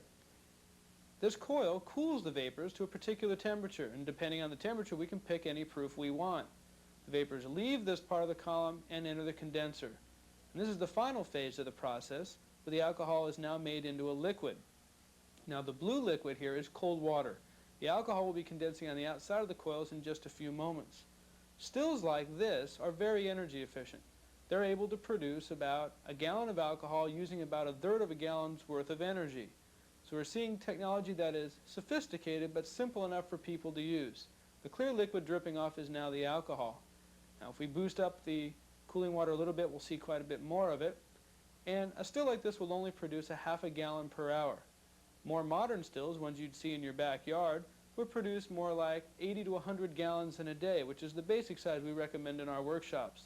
The alcohol does collect at quite a rapid rate, and in about 1/2 hour of running time, we'll collect enough drips like this to fill up a quart-sized flask. As you can see, the alcohol is quite clear and looks just like water, but there are impurities in it which make it undrinkable. Things like esters and ketones and aldehydes. They all look clear, but they would give you a hangover you'd never forget, or one you may never wake up from. This alcohol is quite strong. In fact, it's well more than necessary to run a car. As you can see from our hydrometer, it's over 190 proof. We only need 160 to 190 proof to run a car. Now, the flame you're seeing, a very faint flame, is alcohol burning. And it's a very clean flame and a very cool burning flame. It's very safe, actually. This is gasoline, which is quite a vigorous flame and quite a dirty one. And what we're going to be seeing is what this does to your engine and also the safety of alcohol. As you can see, alcohol can be put out with water, where gasoline, of course, is only spread by water. Now, as the gasoline burns out, you can see how black the cup has become. That's similar to what happens to the inside of your engine while running on gasoline. As you can see, the alcohol cup is still completely clean. Now, as we use alcohol in vehicles, we start to find very long engine life and very quiet and cool running. In fact, alcohol turns out to be the ideal fuel for internal combustion vehicles. Although we lose a little mileage, about 10 to 12%, the rest of its effects really make up for that small deficit. As you can see, alcohol burns very cool, and I can put my hand on what usually would be a 500-degree exhaust pipe. And running on alcohol is quite good in motorcycles, as the vibration level is quite reduced. In fact, We've even seen Harleys converted to alcohol that were almost civilized. This small bike here even benefits from alcohol's vibration-free running.